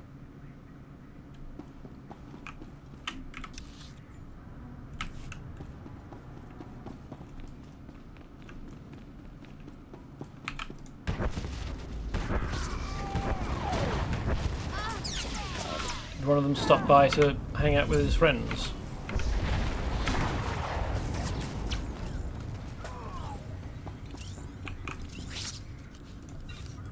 Oh no, that's not where we need to be.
Mimetic gets in your head and won't leave. Doesn't really make you do anything any more than a very persuasive person who is persistent would.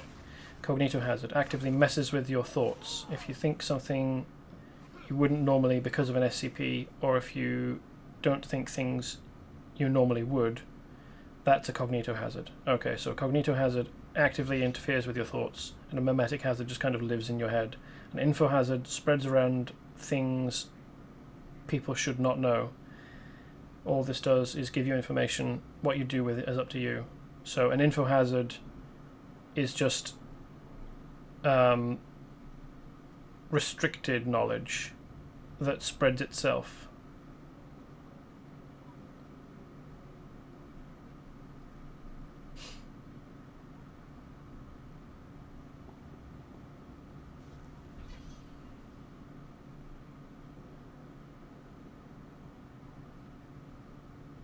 Cognito hazard poses a danger when sensed. This can be via any of the classical senses. This is specifically for SCP, so not quite the same. I mean, an info hazard is just any information that would be hazardous for you to know, like how to build a bomb. But specifically, like, as a supernatural thing, cognito hazards, mimetic agents, and info hazards are defined as things that influence thought and like stick in your head. A mimetic agent is infectious information, knowledge that triggers anomalous behavior or effects. By nature, all mimetic agents are cognito hazards. You have to sense something to learn new information. Info hazard, as coined by Sorts, who must be one of the other users, is something that is triggered if you simply know about it. It is similar to, but distinct from a mimetic agent, because a mimetic agent is pure information, whereas an info hazard is generally an object.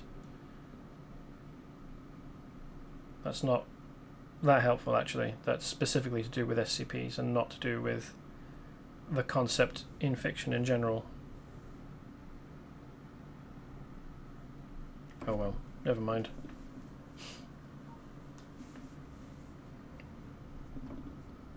Who exactly has your brother? They're, I don't know, cops or soldiers or something.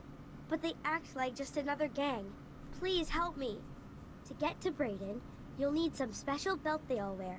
It's the only way to get past the security field where Brayden is.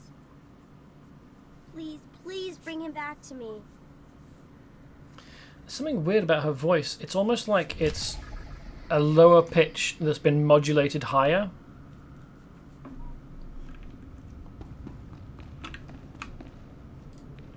Jedi, thank the Force. I hope I can convince you to help an old man out. Name's Loran Gonthor, president of Gonthor Industries. Finest custom metalwork on Coruscant. At least we used to be before the sacking. Once the attack began, I went off the grid. Lost my connection to the upper levels. Took elbow grease to stay afloat. Did well until those Jester cars arrived. They took over my shop, kicked me out on the street. The girl's eyes were staring into my soul. I was sitting on a shot of her face for so long. Yeah, sorry about that. I didn't really notice her eyes, but I guess they probably... Eyes in this game can be a little weird.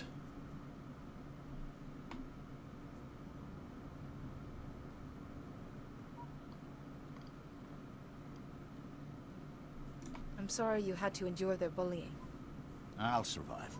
My company's another story, but it's salvageable. The Senate and such won't help. They don't want to face the Justicars. Also, they say they got no record that it's my shop.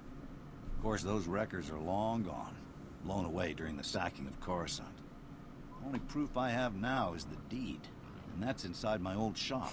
If you get it, I could force the Senate to push the Justicars out. No problem, I was just joshing. Oh, fair enough, okay. What's the deed worth to you? No, I'm not going to go that route. Your company will be back on its feet in no time. Glad to hear it. You'll always have a friend in Gonthor Industries. Here's my personal security card.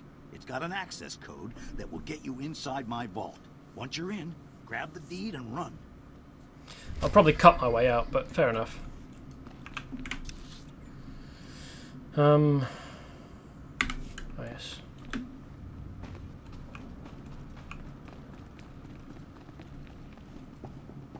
Trooper phase. Okay.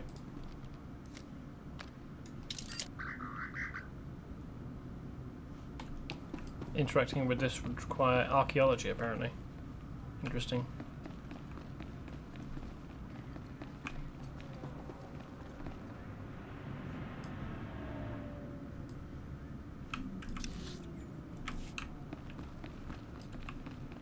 I don't know you, and even if I did, I wouldn't want to be seen talking to you. Okay. Maybe they give a quest for a different faction or a different class.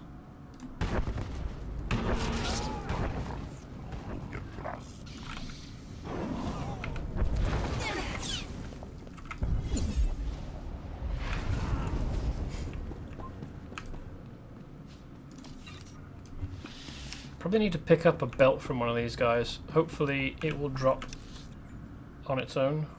Oh hey, there's a quest in here. First thing I did when I reinstalled and subscribed to the game was spend like 2 hours in the UI settings. Yeah, I'm using UI settings that I developed when I first played, like in November, and I moved around the UI. One thing that really annoys me is the fact that this pop-up only goes up. You can't move the map to the top corner and have it, you know, detect that it's near the top and show this kind of pop-up going down instead. But oh well. Jedi, thank you for coming over. I am Faz Burba, scientist notary of the Republic and planetary consult to the Galactic Senate. My current project could alter history. If my theory proves correct, I will be the most famous scientist who ever lived.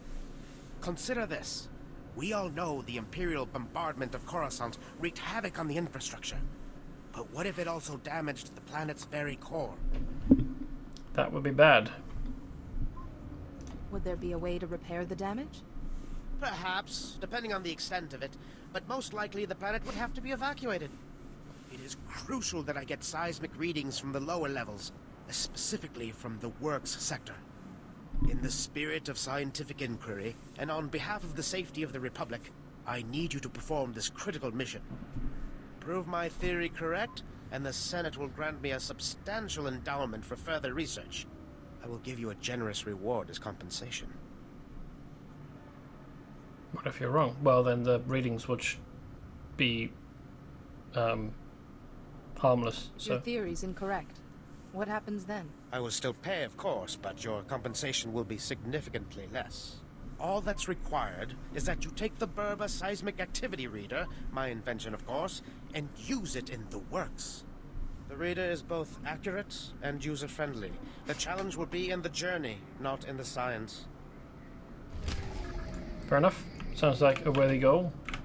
And hopefully the planet's core isn't damaged, or at least isn't damaged too much.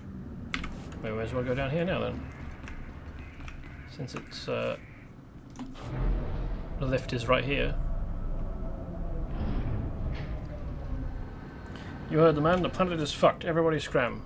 Well, obviously this isn't the case, because other stuff happens on Coruscant later, but it definitely is worth checking. Hail to the glory of the apparatus. Welcome to the hallowed walkways of the great works. I am Osiris, the chief engineer. I serve the great machines, the true rulers of Coruscant. He sounds a lot like a Mars tech priest from Warhammer 40k. It's a pleasure to meet you, Osiris. It's always good to see another humble biological down here. These machines are the vital organs of the planet. Biologicals are merely parasites, totally dependent on the infinite energy of the Great Ones. But discord emerges among the exalted masters. The stationaries grant sustenance to the biologicals, but the mobiles long to destroy our kind. What are stationaries and mobiles? The stationaries are industrial behemoths, creators. The mobiles, some call them droids, are workers. Understand this. One of the stationaries, Thermodraft, is in great pain. He's melting down. But the mobiles will not let me help him. When he dies, thousands of biologicals above will die with him. His energy will be unleashed. Are you talking about some sort of explosion? Radiation leak? Both. Thermodraft dies an angry death. You are only a mere biological. But perhaps you could help save Thermodraft. You'd have to release the control valves on his steel skeleton. Do this and matters could be set right. I can take care of that. Thermodraft lives farther down into the works. You'll see him. He is astounding to behold. Yeah. Mythologizing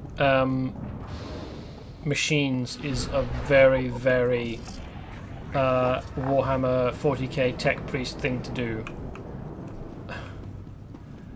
I imagine that's probably the inspiration for him and for the other workers down here who worship the machines. But it's super weird to find that element in the game. I mean, maybe it exists in other fiction as well, but the place I know it from is 40k.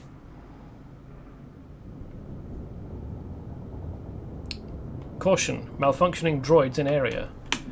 We've got berserk maintenance droids. Sabotage. If anyone well armed wants to help investigate, I would be extremely grateful.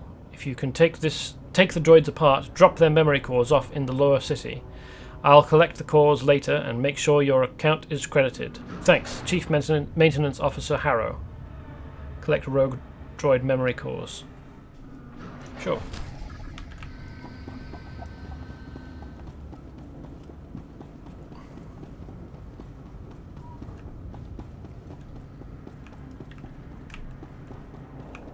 Do I have anything to sell? Report your ailments. Yes.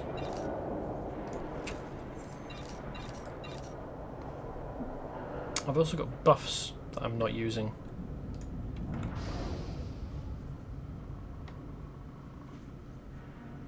Of course, our level is limited to 17, so we wouldn't get any better stims than this anyway. You are fit for duty. Return to your post.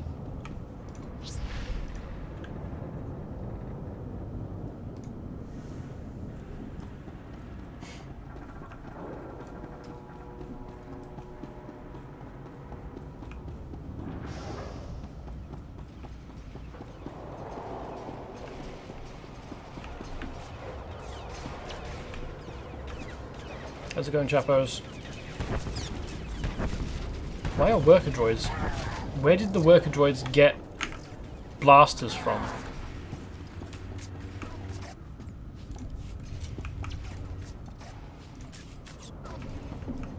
Could you stop shooting? They're all dead.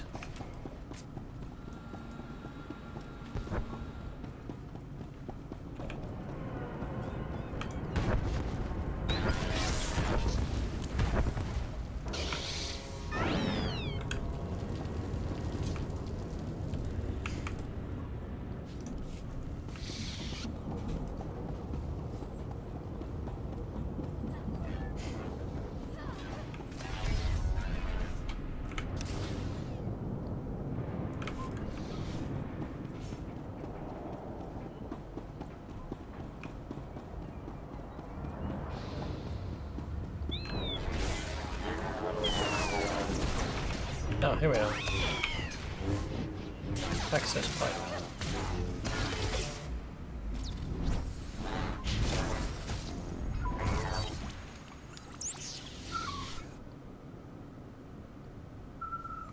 That seems like a problem.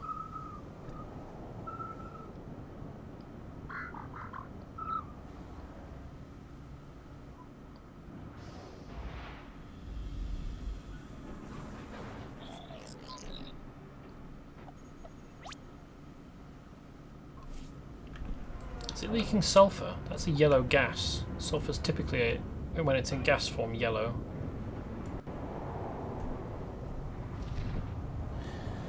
I am preferred. I subscribed when I first started playing in November and haven't resubscribed since because I haven't felt that it was necessary. I might do if it turns out that there's something that I want, some functionality that I want, but because I had subscribed, obviously you know that I'm preferred. If I want 3 crew skills, I think I need to be subscribed or find a way to unlock it whilst preferred. And if I can't work out a way to unlock it as preferred, then I guess I'll subscribe.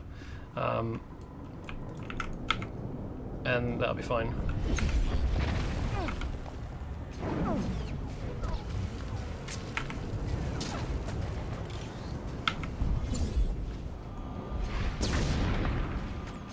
Where's Kaizen gone? He hasn't been defeated, has he? No, he's still here.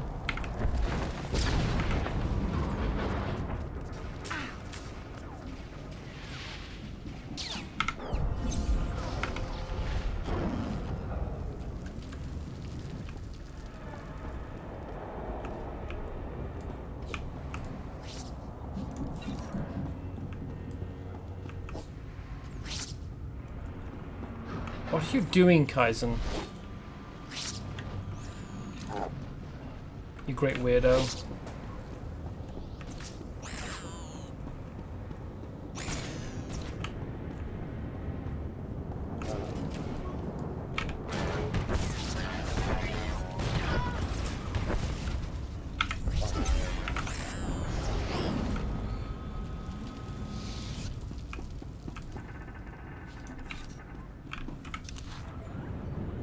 That is correct about the crew skills, I believe. Yeah, I think that you can get referred by other players or like by subscribed players or something, and that increases your crew skills from 2 to 3 if you're a preferred player. But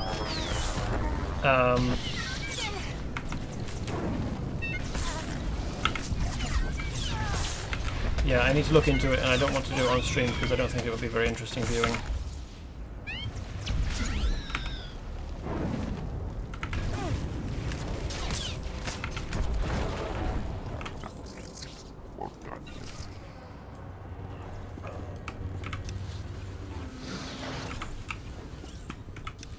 Seems like there's a tunnel over here, and we need to come over this way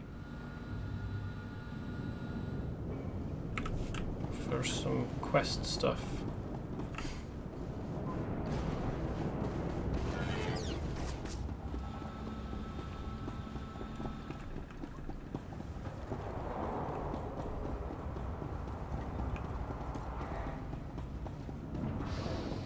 I'm also not sure what crew skills to go with.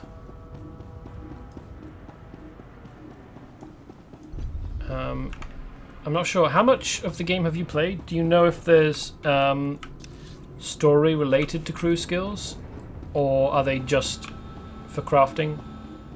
I know that in, for example, World of Warcraft, one of the MMOs I'm most familiar with, sometimes there are quests to do with crafting, but the crafting isn't super story heavy. And I'm also not sure when quests start for crafting. I know that there are quests to improve crafting in Legion and BFA, but I don't know about earlier expansions, because I don't remember. I mean, I did play a bit during Wrath and a bit during BC, but not a huge amount, and I didn't get very far. And I am playing a single player project of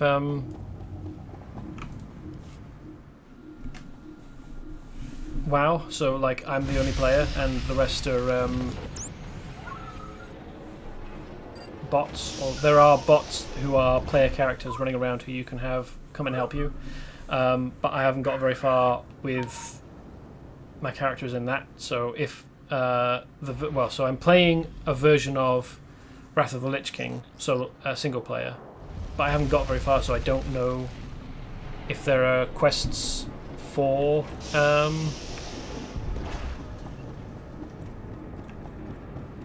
crafting in it yet.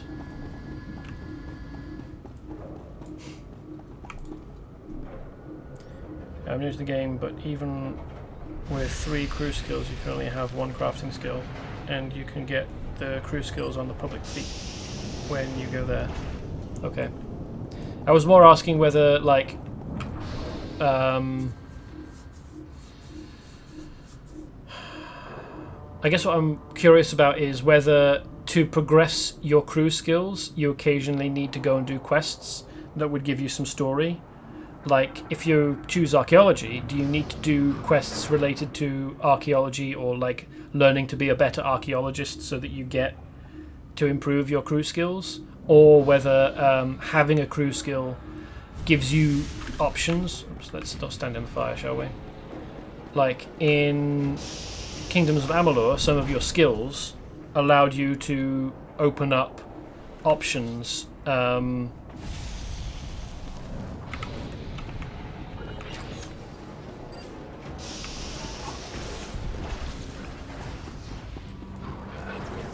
in dialogue, for like freeing people from mind control, or like recognizing that someone else is a blacksmith or something like that.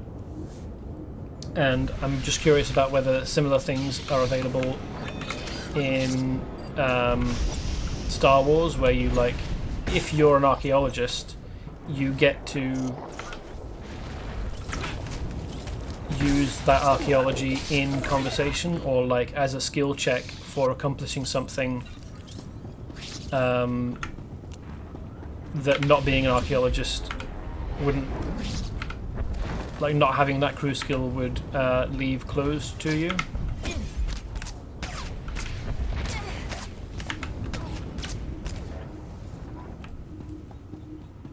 And I guess the only way I'll really find out, because like I guess I could try and find a streamer or a YouTuber who does Star Wars The Old Republic content and ask them.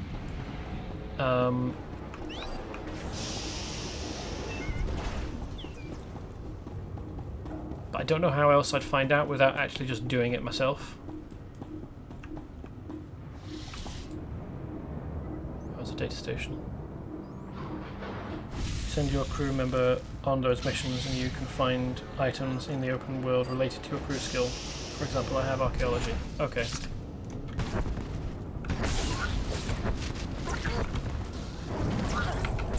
So you get follower missions for your crew skills and like interactable objects like this, like skill nodes, but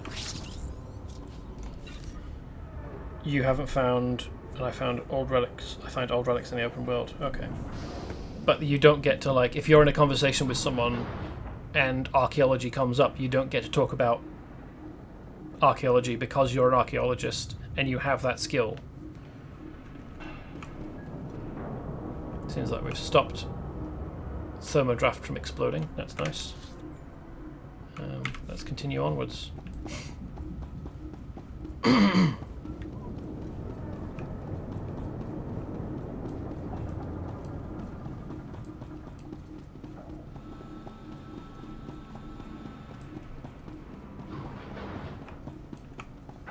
What are you? Howling Thon. No, lumbering Thon. No, thank you. What of that? Oh, it's super weird.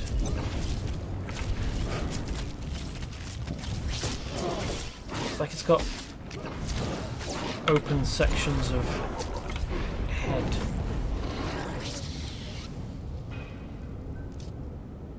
Yeah, it's brain that's just inside a shattered skull or like carapace or something. It's just open.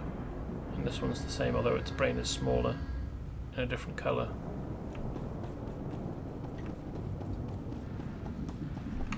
Haven't encountered that, no. Okay, fair enough.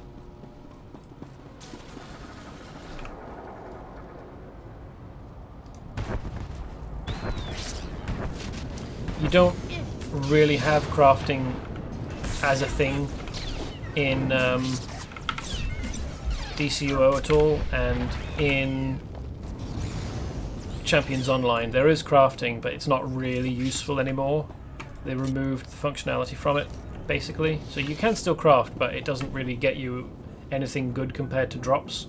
And there's one occasion that I can remember coming across in the whole series of streams that I did where having a skill, mysticism specifically, allowed you to do a thing that you couldn't have done otherwise. Don't believe the game is that in-depth with crew skills when it comes to conversations. That's a shame. I mean, maybe I'm just spoiled because thanks for letting me know, by the way, but maybe I'm just spoiled because this game allows you so much freedom with responses in the conversations, and I was kind of hoping that maybe having a skill would also play into the conversation freedom, but oh well. I mean, between streams I will decide on crew skills for Guhe to pick up, and maybe once I have them I will find conversation options and we'll discover that way. But yeah, I don't expect it to happen soon.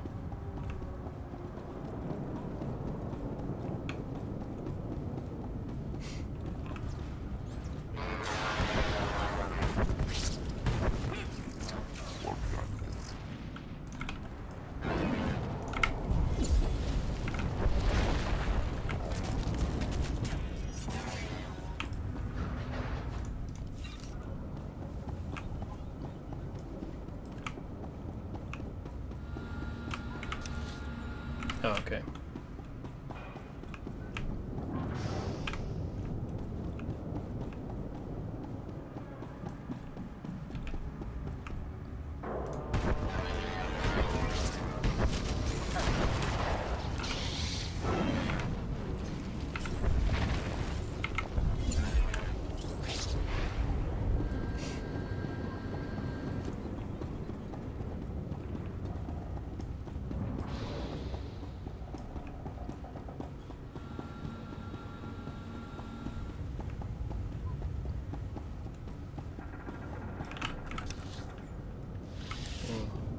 discovered. Oh, there we go. Interesting. This is a repeatable mission. There obviously would usually be droids here for them to be shooting at, but they don't have the... Why would you need to prime a weapon that's an energy-based weapon? You prime weapons... You prime weapons like that if they've got like ammo that you need to load in. Still not entirely sure what the real benefits to crew skills are yet, still learning. Nor am I. I watched a video on it on YouTube and it didn't go into that much depth, but one of them that lets you craft crystals lets you craft like lightsaber parts and crystals, which can be very apparently can be very lucrative if people want to change the color of their lightsaber or blaster. I don't know how crafted gear compares to gear that you find, like that you earn or as drops. But I would imagine that crafted gear is somewhat comparable, mostly with loot gear, up to like end game level. So like, you wouldn't expect to get craftable gear that's as good as stuff you get from like end game raids and stuff. But you could probably make yourself a suit of armor with the equivalent of light armor for Jedi that's good enough. They're going to get it. Please. You've got to stop them. What happened to you? We were on a mission. On our way to the Jedi Temple. We were ambushed. Imperial scum. You can't let them get it. Get what? What is it they wanted so badly? Astrogation charts. Top secret. General said the charts are critical. The Imperials know about them. They can't get those charts. Need some help, huh? Relax, I'm on it. Super interesting that there's a secret Republic task force operating basically underground, like physically underground in the works on Coruscant. Be at peace. I'll take care of everything. The old Jedi Temple. Top level. In a sealed case in the council chambers. That's where the charts are. Then that's where I'll be going. The charts must take them to General Wendon. Senate Tower. Do it. For the Republic. I'm really unsatisfied if he died there, but it doesn't seem like he has. This is good. There's just a selection of soldiers here holding this position. So we need to come... I can just about see the outline of the tunnels, so we need to come this way, and we actually need to come down here.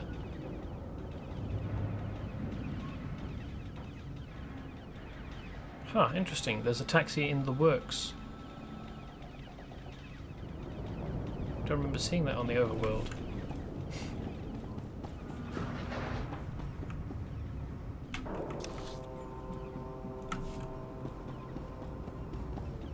Oh hey, there's more troops here. Report your ailments. You are fit for duty. Return to your post. The fact that that voice line comes from a droid makes it allowable that it's exactly the same voice line every time.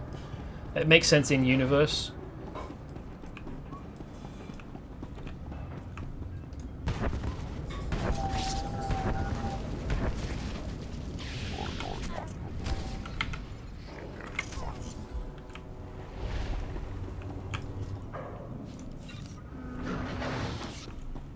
Are these Imperials? Yeah, they are. Imperial snipers. Didn't notice. They're dressed in grey. This is weird.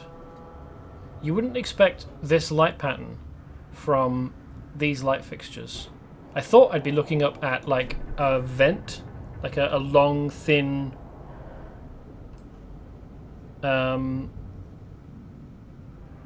crack in the ceiling. Like the environments in this game, they look nice. Yeah, they look really cool. There's a huge variety to them. It's not like they've got like 5 tile sets that they keep reusing. Oh, I'm stunned. That's why I can't do anything. Come on, wake up. Fucking thanks. That was a long stun. You knobhead.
Yeah, the lights can be weird. Yeah, matching light cast on the environment to light sources is a tricky thing, I imagine, and probably quite a low priority. It's nice that there was cast light in the environment at all, and I'm not surprised that it doesn't perfectly match up with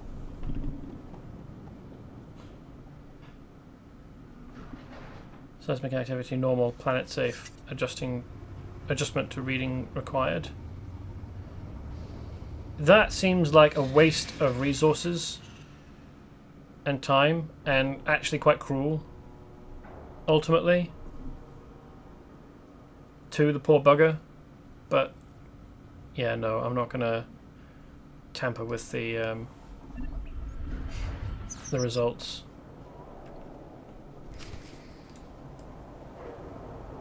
Interesting. Another Togruta. Another consular Togruta. And a consular... What's he? A Shadow. A Nera Sage. What quest is this? Just defeat Imperial forces. Oh, okay, cool. I can do that.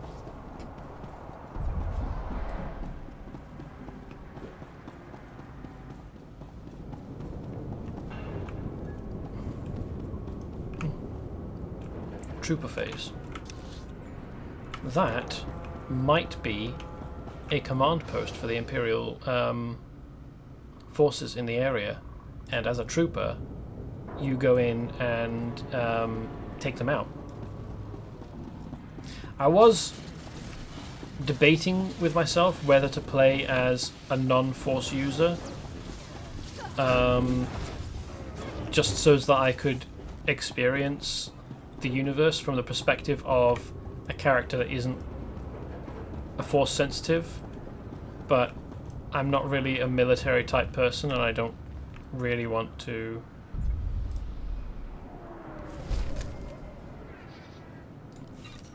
run around taking orders, to be honest. Alright, that ended the mission, so I no longer need to defeat Imperial forces. I'm not sure what doing bonuses actually does. Welcome. I assume it Select an available travel route. increases your rewards. Made any other classes on Republic side like Smuggler or Vanguard? Curious how they play. I have. I've got one of each of the 4. I've got a smuggler, I think, and a vanguard, not a trooper. Bonus gives you more XP, I believe. Oh, okay, fair enough. So probably worth doing then. Yeah, I don't have 8. I've only got... I don't have every single class, but I do have each archetype. Just because I'm curious about the stories and the way that they play. The Vanguard is it's actually kind of melee, despite the fact that you're using blasters. You're mostly jumping into melee and using flamers and combat blades more than you're using a blaster. If you want to be a ranged trooper, you should probably go with the other one that has like the kind of underslung heavy blaster type thing. Have a safe and pleasant stay.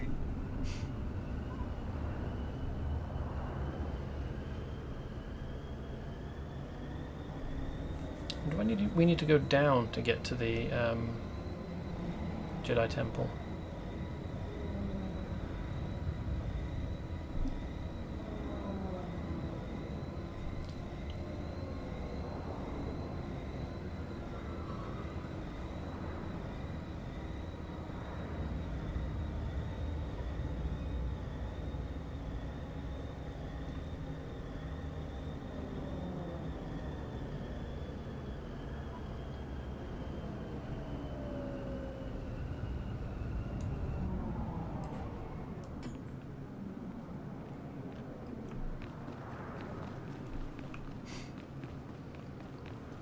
Oh, whilst I'm near this, you get messages from people that you interact with. The big boy gun. Yep. So, that's from Nayland Rallock. This is from Rhea Delarue. This is from Supreme Chancellor Generous. Haven't read this one yet. So, Nayland Rallock is the Twi'lek who you fight against and defeat on Tython. I don't know how to begin this, but you could have finished me off and you didn't. That deserves something. He sends you a little bit of money, but because since I've read this already, I have already taken the credits. I'm still healing up. That feint of yours isn't bad. If you keep your elbow in, it might work better. But I'll be back on my feet soon. Bashan and First Matriarch Kolovish came from the village to see me. They brought the first ripe candleberries of the season. It seems like forever since I tasted any food. I feel like I'm waking up from a bad dream. I'm still the same person who did those things. I haven't made sense of everything yet, but I'm alive and sane. So thank you. And Rhea. Oh, she sent us money as well. Nice. Not a huge amount, especially compared with the amount that we've actually got, but still appreciate the gesture. I just wanted to thank you again for your help with Nick. I'm sure he gave you quite the sub-story, but we're really better off apart. I've got dreams, ambitions, you know? All Nick ever did was complain. I don't know how long you'll be on Coruscant, but I've sent some gifts that'll help you enjoy the nightlife. Come back and see me anytime. Nice. Class 6 lockbox. Nice. To the hero of the old galactic market. Your recent actions defending Coruscant against the Migrant Merchants Guild deserve to be applauded, and they will be, by ordinary citizens and security forces alike. But equally important, to my mind, are your actions afterward in pursuit of justice. By exposing Senator Cale's corruption, you defended the spirit of the Republic we hold dear. Senator Cale was not an evil woman, but the moment she placed her political goals, however noble, above the principles of the people and state she served, she ceased to possess the right to govern. As of today, the Senate has accepted Cale's resignation. Further action will be left to the discretion of the courts. I am proud to work for a citizen like you. Nice. And we got a gearbox, which as opened to reveal nothing, but oh well.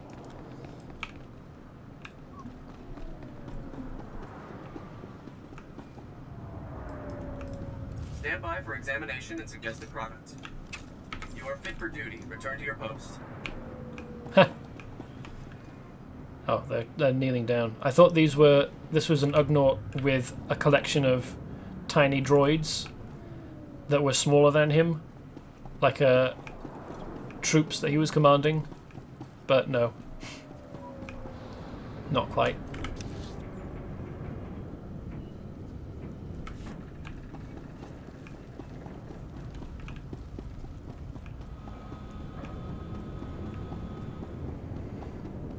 I think the character in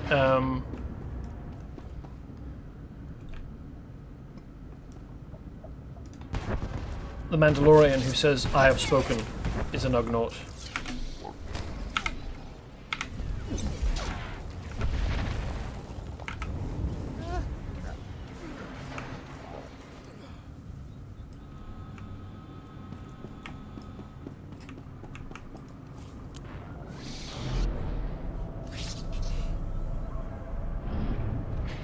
Yeah, I really like how it rewarded you for not killing him and helping him.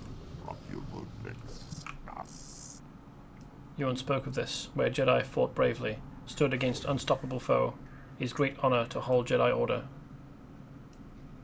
The light side grows stronger. Cool.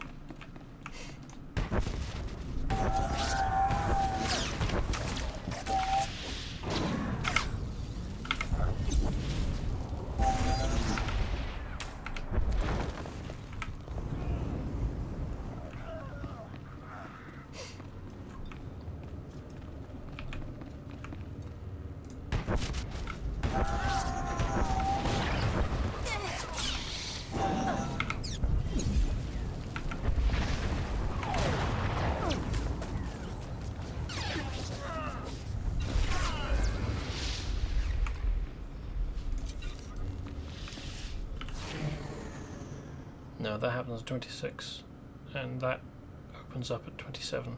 Okay. Wow. Yep, that is a destroyed temple, isn't it?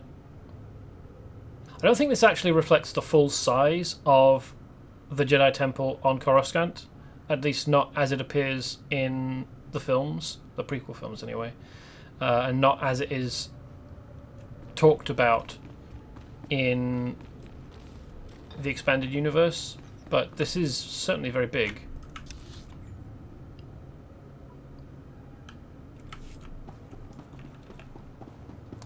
What were we supposed to be doing here? Have we accomplished it already?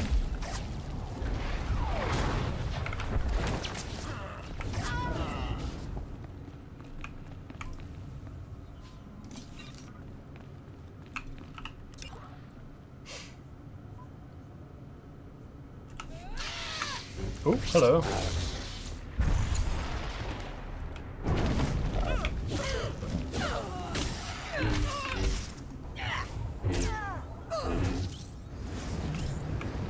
It's no fun being lifted into the air, is it? Not being in control.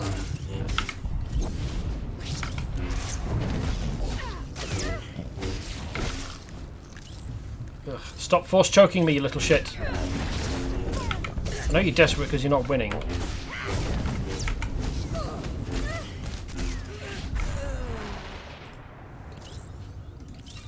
So what powers did I actually use? Force lift, I thought so. Force potency. Oh right, it grants 2 charges of force potency. That was a combat buff, but not an attack. And force armor surrounds the target in a force shield that absorbs damage and lasts up to 30 seconds. Maybe I should have used Force Stun or Mind Snap. Interrupts target's current action. Stuns the target for 4 seconds. Yeah, I don't know my character super well. Is this an old temple or recent destruction? This was the Jedi Temple on Coruscant, and it was destroyed when the Sith attacked Coruscant some years ago, some years prior to the current events. I don't know how many years. I'm sure that it would be fairly easy to find out, but I don't know offhand.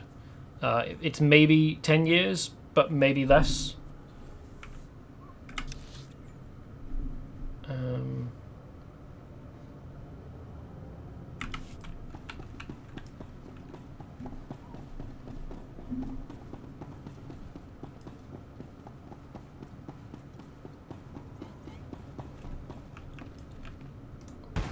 I think we might be done there, actually. You know?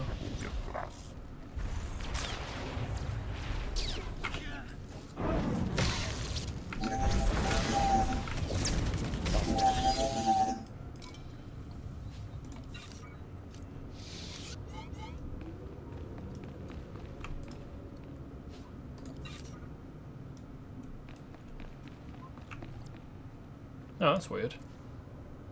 It's been defeated in a position it should not be able to maintain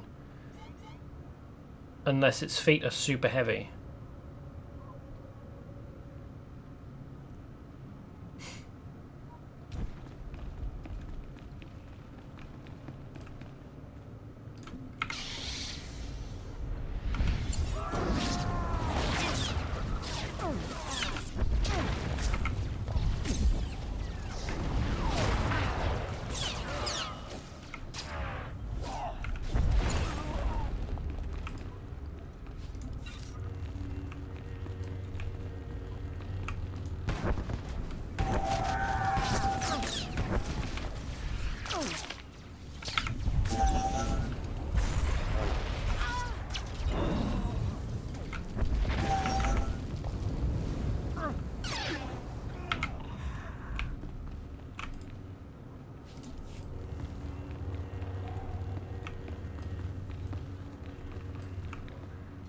Consular phase, not eligible for this at this time. Okay, so I will be going in there at some point, but not just yet.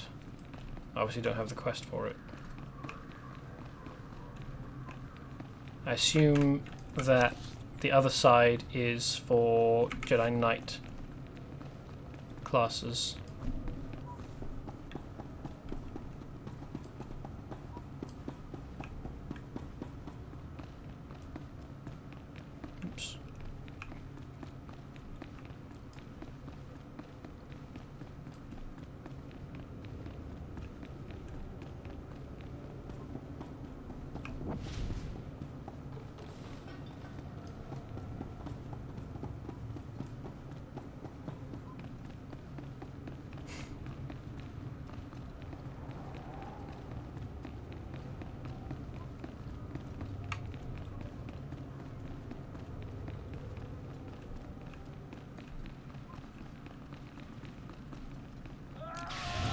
Yep, Jedi Knight phase.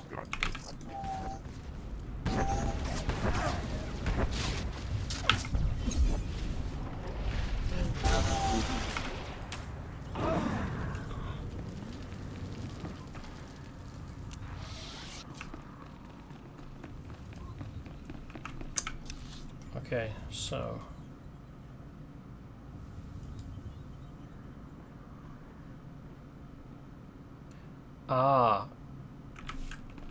there is more to do here. It just happens right near the entrance. This is the way down, and this is the way up. Oh, come on.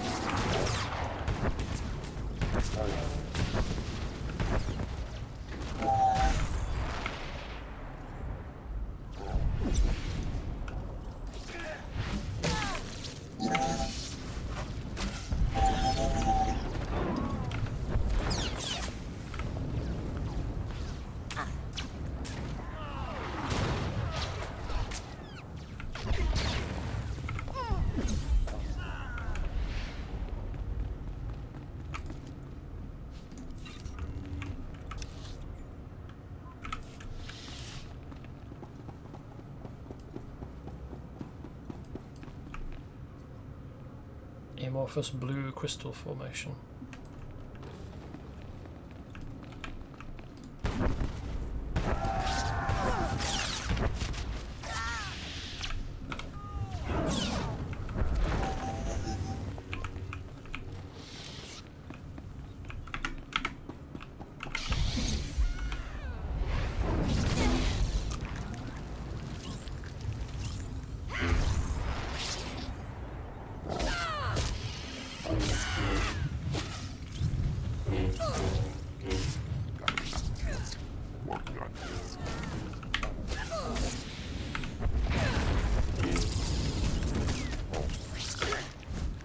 Cut that out.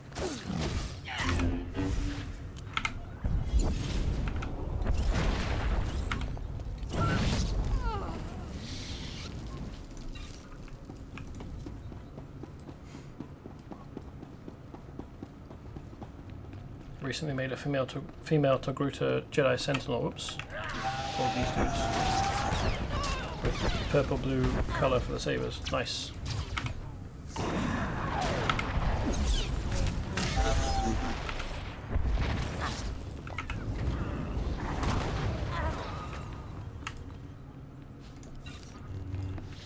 Do you mean one purple and one blue, or kind of purpley blue for both?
Guys, and struggling with an assault trooper.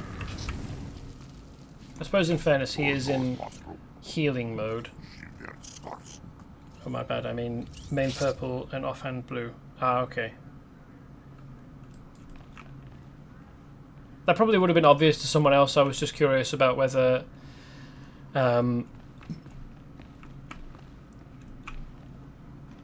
like how you'd decided to go with your colouring.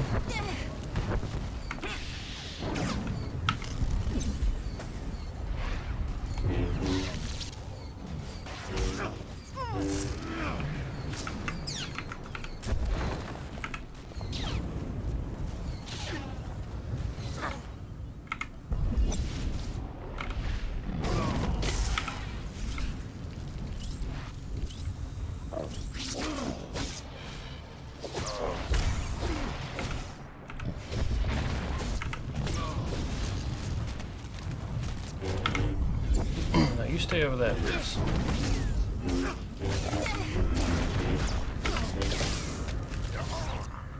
This isn't remotely a fair fight, is it? Which is just fine for the Sith. They don't deserve fair fights.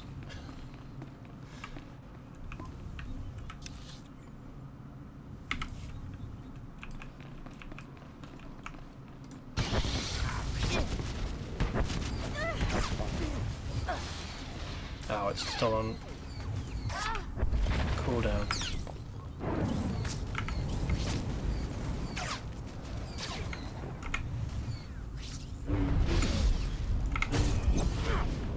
Although, despite that, he was still doing the jiggly can't attack dance, wasn't he?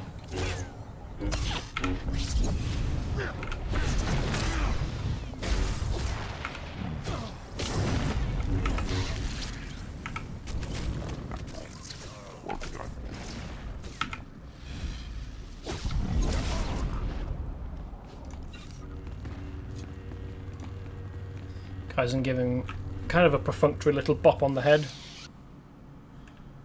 I get how that can be misunderstood. Oh, okay.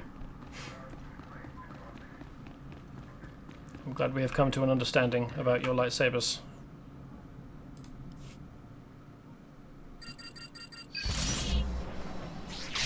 Oh, hello. Stay over there, please.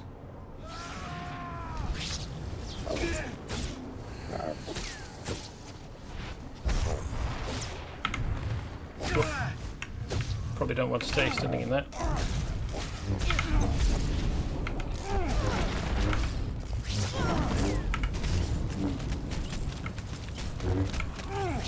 Go to sleep.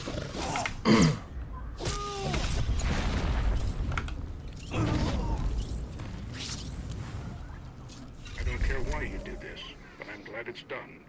I owe you one. So take these credits. The Republic honors its debts. Nice. Assume I need to hand those in somewhere. What have we got here? Anti-jamming device, loader droid memory core, security card, heroic transport, Berber seismic activity reader. So I wonder where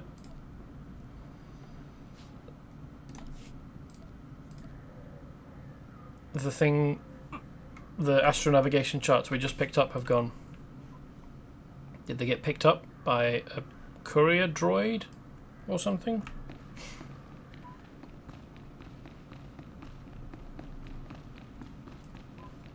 Actually, what do I need to do next? Let's run to the most recent place we had a fight, so the last place that things will respawn, and have a look.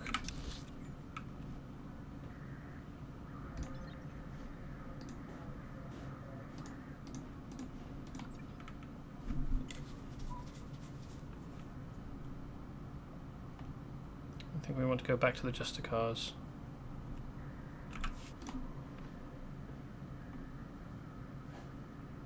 The works. Did we have any quests in the works? Or hand-ins? I don't think so. Let's go back to the Jester car territory.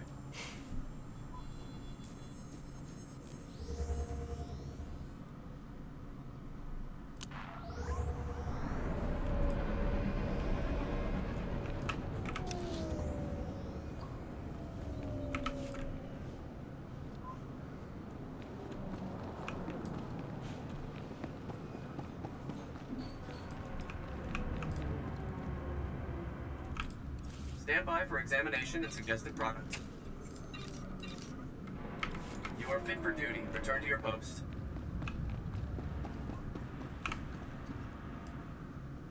Alright, that's a seller as well. And a trainer?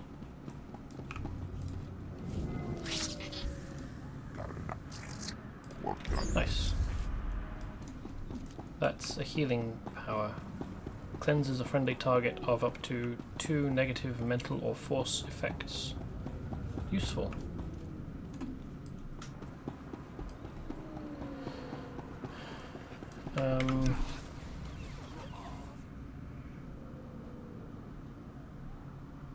Jamming software. We've got this hand in, haven't we? Let's go and hand that in.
is to be wrong.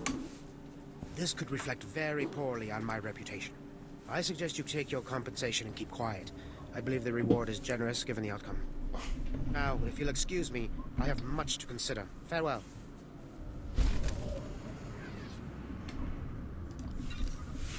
Worry less about your reputation, or be happy that you can cultivate a reputation for intellectual honesty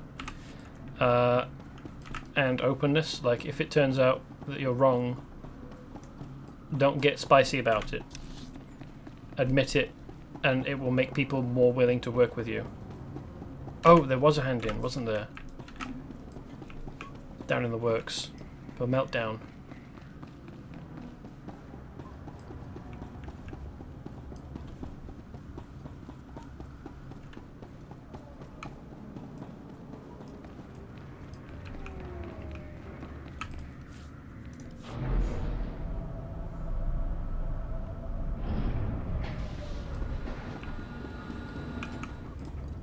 I have been awaiting your return, Biological. I feared for the fate of my lord. I heard his cries grow silent. Tell me that means you saved him. Tell me the great thermodraft lives on. I closed the valves, but it's a machine. It's not alive. That machine is more alive than we are, and now he will live on thanks to you. The machines have given me many amazing gifts. Take this one. May it serve you as you have served Thermodraft. You have my gratitude. I must return to my duties now.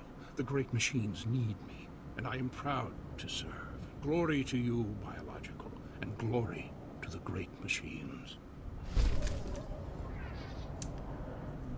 So, neither of these are better than what we've already got. And it doesn't look like we're getting an indication of how much they are. So I'll just go with this. Guess we'll just go with that one. I don't think there's anything else for us to do down here. Have I ever been outside the country? I have! Multiple times. I've even been to America. I went to Seattle. 7 years ago? For a week. I've also been to a few places in Europe and even down into Africa. We went to Namibia, Botswana and Zimbabwe.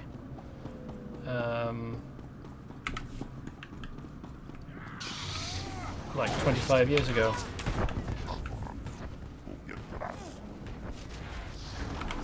For a while. I forget how long, I think it was like 2 weeks.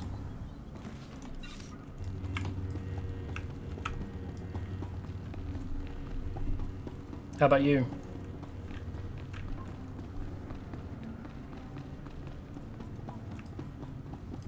You're in Florida, right? Have you been to Dominican Republic, Cuba, Mexico? Sort of sound like that would be fun. I've always wanted to travel. Fair enough. I mean, America is big enough that it could probably count as several different countries. So just going up to the northeast or out west is similar to me traveling down to France, for example. I've only been to Texas and the other southern states.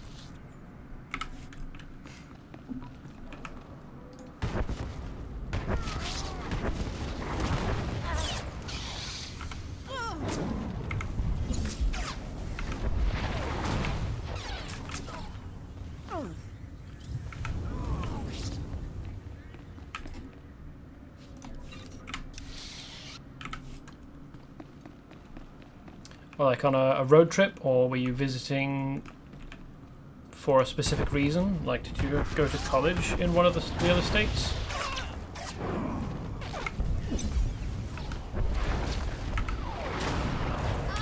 I'd be interested in visiting America again, but unfortunately I don't deal well with heat, so I probably wouldn't be deliberately visiting the southern states myself, unless there was someone specific in one of those places that I wanted to visit. And even then, I'd do my best to stay in air-conditioned locations as much as possible, or visit during the winter, or both.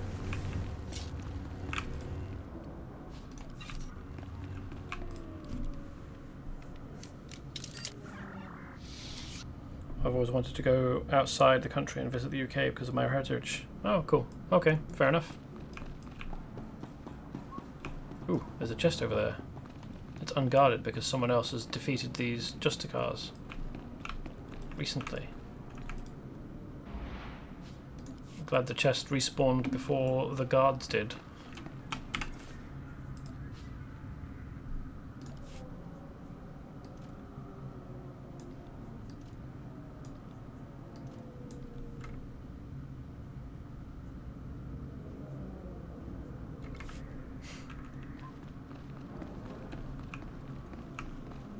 How long has that got left? Did I refresh that? Seems like I must have done. What's this stim for? Mastery.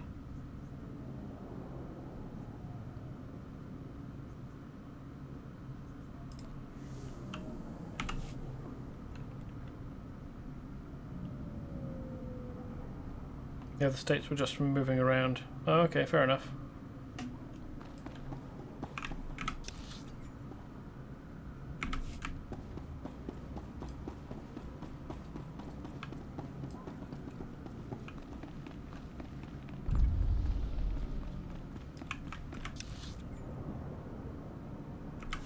No quests over here.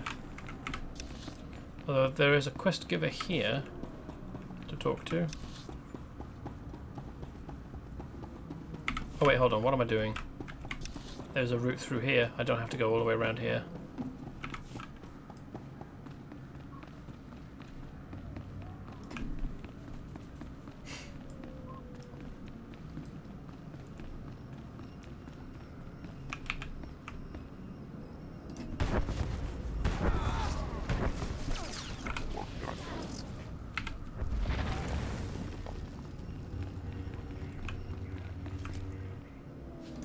That sounds like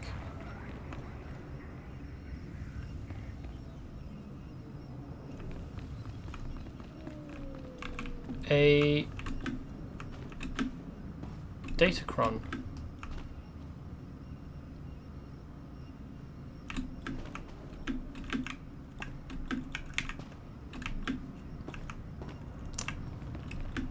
Maybe the way up is this way.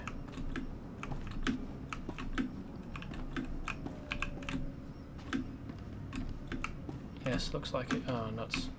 No!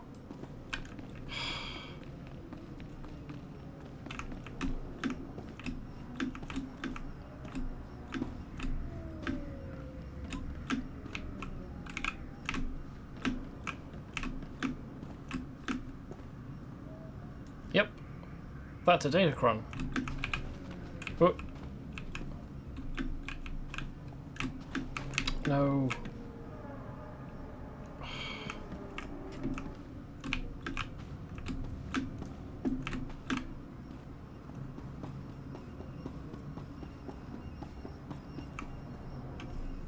Horrible jumping puzzle.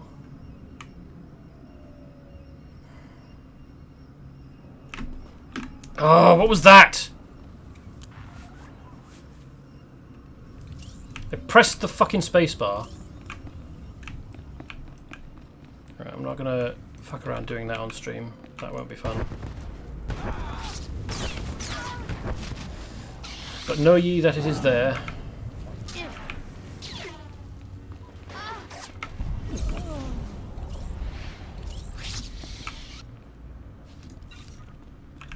And I'll come back to it. Not a big fan of the South, other than some people know manners. But you have a lot of assholes here though. The word manners that you've spelt there is the like manor house, not manners as in behaving politely and properly.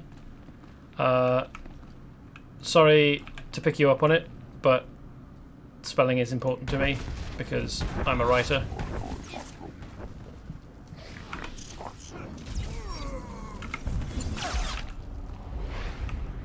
And I feel compelled to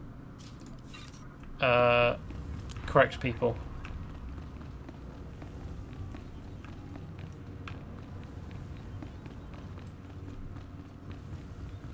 The way that you spelt it is a correct word, just not quite the word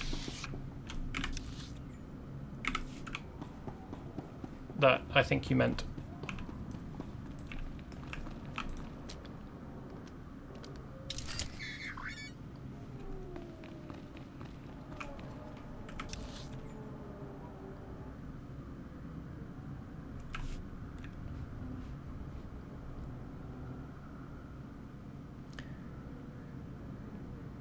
That's what I meant. I'm honestly trying my best to get better at my grammar. Thank you for correcting me. No worries. I'm not great at spelling stuff out loud, and I do need to rely occasionally on spell check. And if I'm not sure, I try and Google it. But I can recognize when a word is incorrect. Manners, as in like correct behavior, would be MANNERS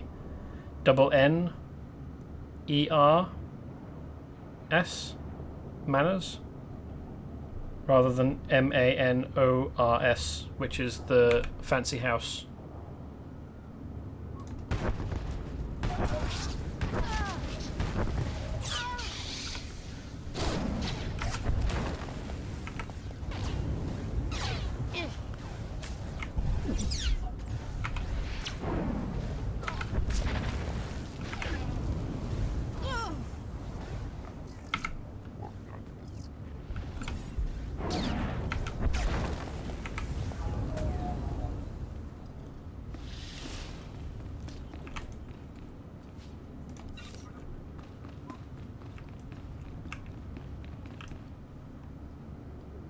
Yeah, manners is the correct way. And manner, a person has a manner in which they speak. Or what else? Manner, MANNER. There's also like a physical manner, the way that they hold themselves, and the way that they use their body when they're communicating. I think it can also fall under a manner. The double N spelling. Oh, we've pulled the whole room. Okay. Probably should have used this over here instead.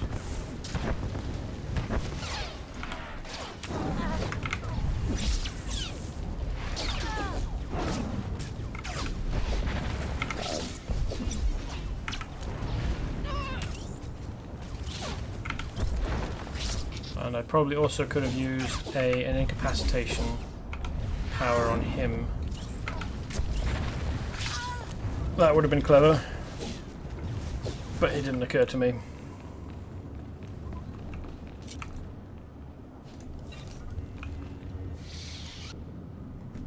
Like I said, I'm trying to get better with spelling and grammar and such. No worries. I like to help people. I'm glad that you're open to it, and if I can be helpful, then I will.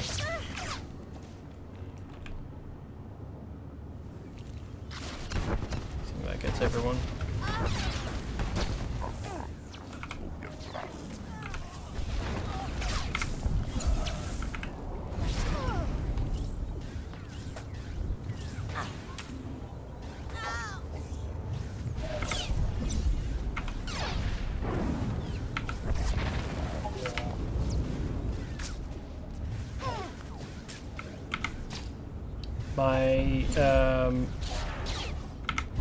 I went to uni doing English and creative writing, so I'm basically trained in it, and I'm looking for editing and proofreading work, so basically it's the career I'm trying to get into, so I take no offense when, and if you correct me for future reference. Cool, okay. I'll bear that in mind. So we need to come over here, activate the elevator. We're at 3 hours now, though.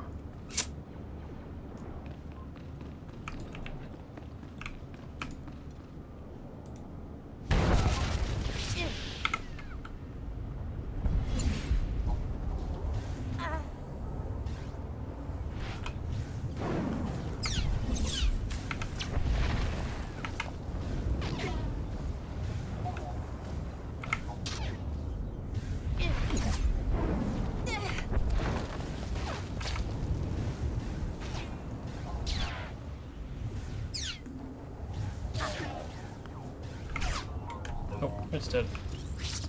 Cool. This UI reminds me of old STO UI. The one they changed years ago. Fair enough.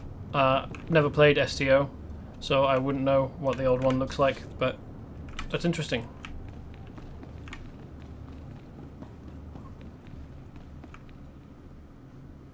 Also, welcome. Haven't seen you for a while.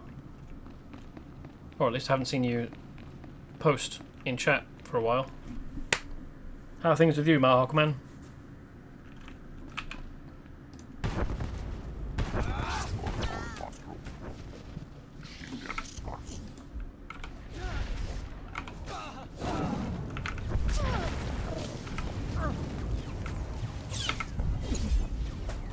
You're okay. Good to hear. I'm going to send you a screenshot on Discord. Or you could send me a screenshot on Discord. Cool. I'd be interested to see. Go ahead.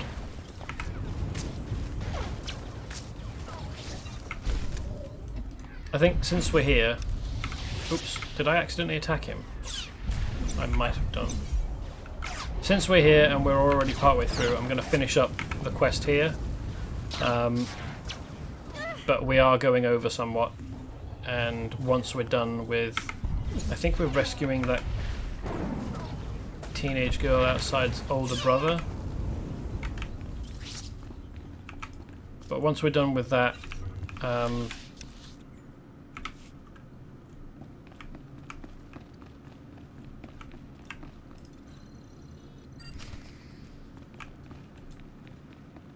no, we're retrieving a deed from a vault, aren't we? This is not rescue the brother.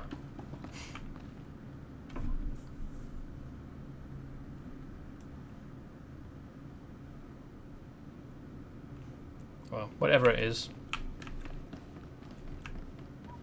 Oh, it looks like we're almost done as well. Nice. It's not terribly long. That one, not a terribly long one. This one then.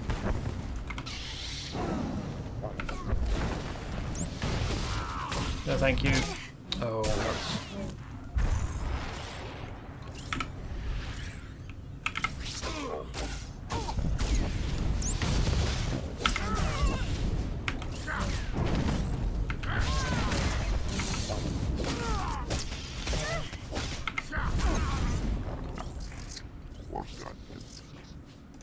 I wonder if the game will allow you to...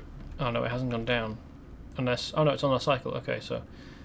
I wonder whether you could time it so that you could pull these guys and then run back across before the lift goes down. And so you're on the other side whilst these dudes are over here and stuck. Well, I mean, it's on a cycle, so they'd only have to wait a little while before they could get across. So it wouldn't be a long-term... It wouldn't be a fight-long solution.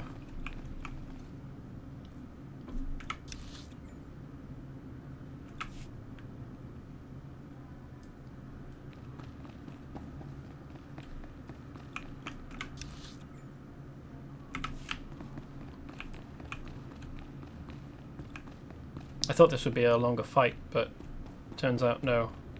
Or a longer quest. But it is not.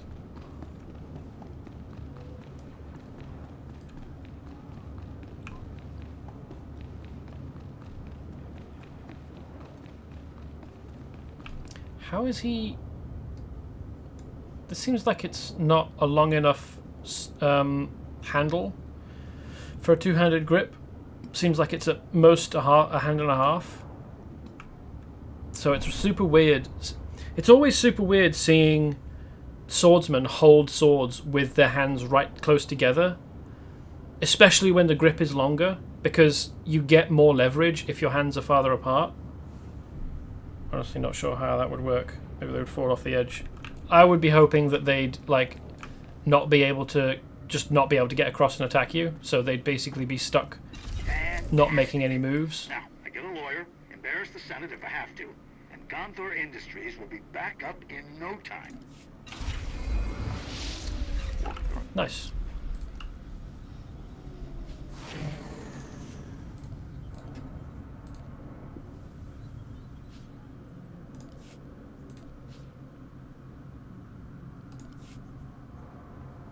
That's a lot of stuff. What's this? That gets you... A lot of these get you influence, so I'll probably put them in my character bank. What are these? Lockboxes. Gathering lockboxes. Oh, okay.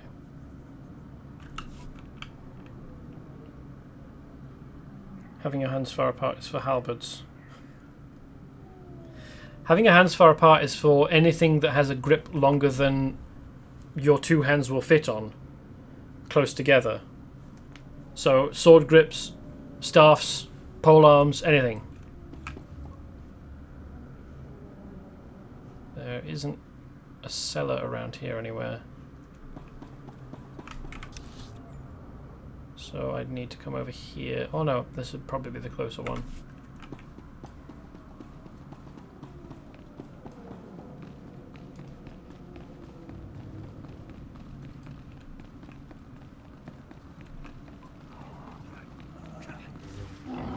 I don't need to do this on stream, do I?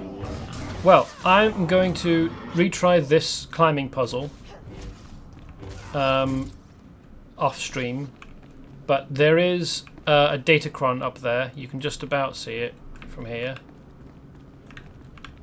There we go. And defeating the last part of it will just involve jumping. But other than all of that, that's the end of today's stream. I'll try and get it myself. I think there are guides for where there are datacrons on all the planets. I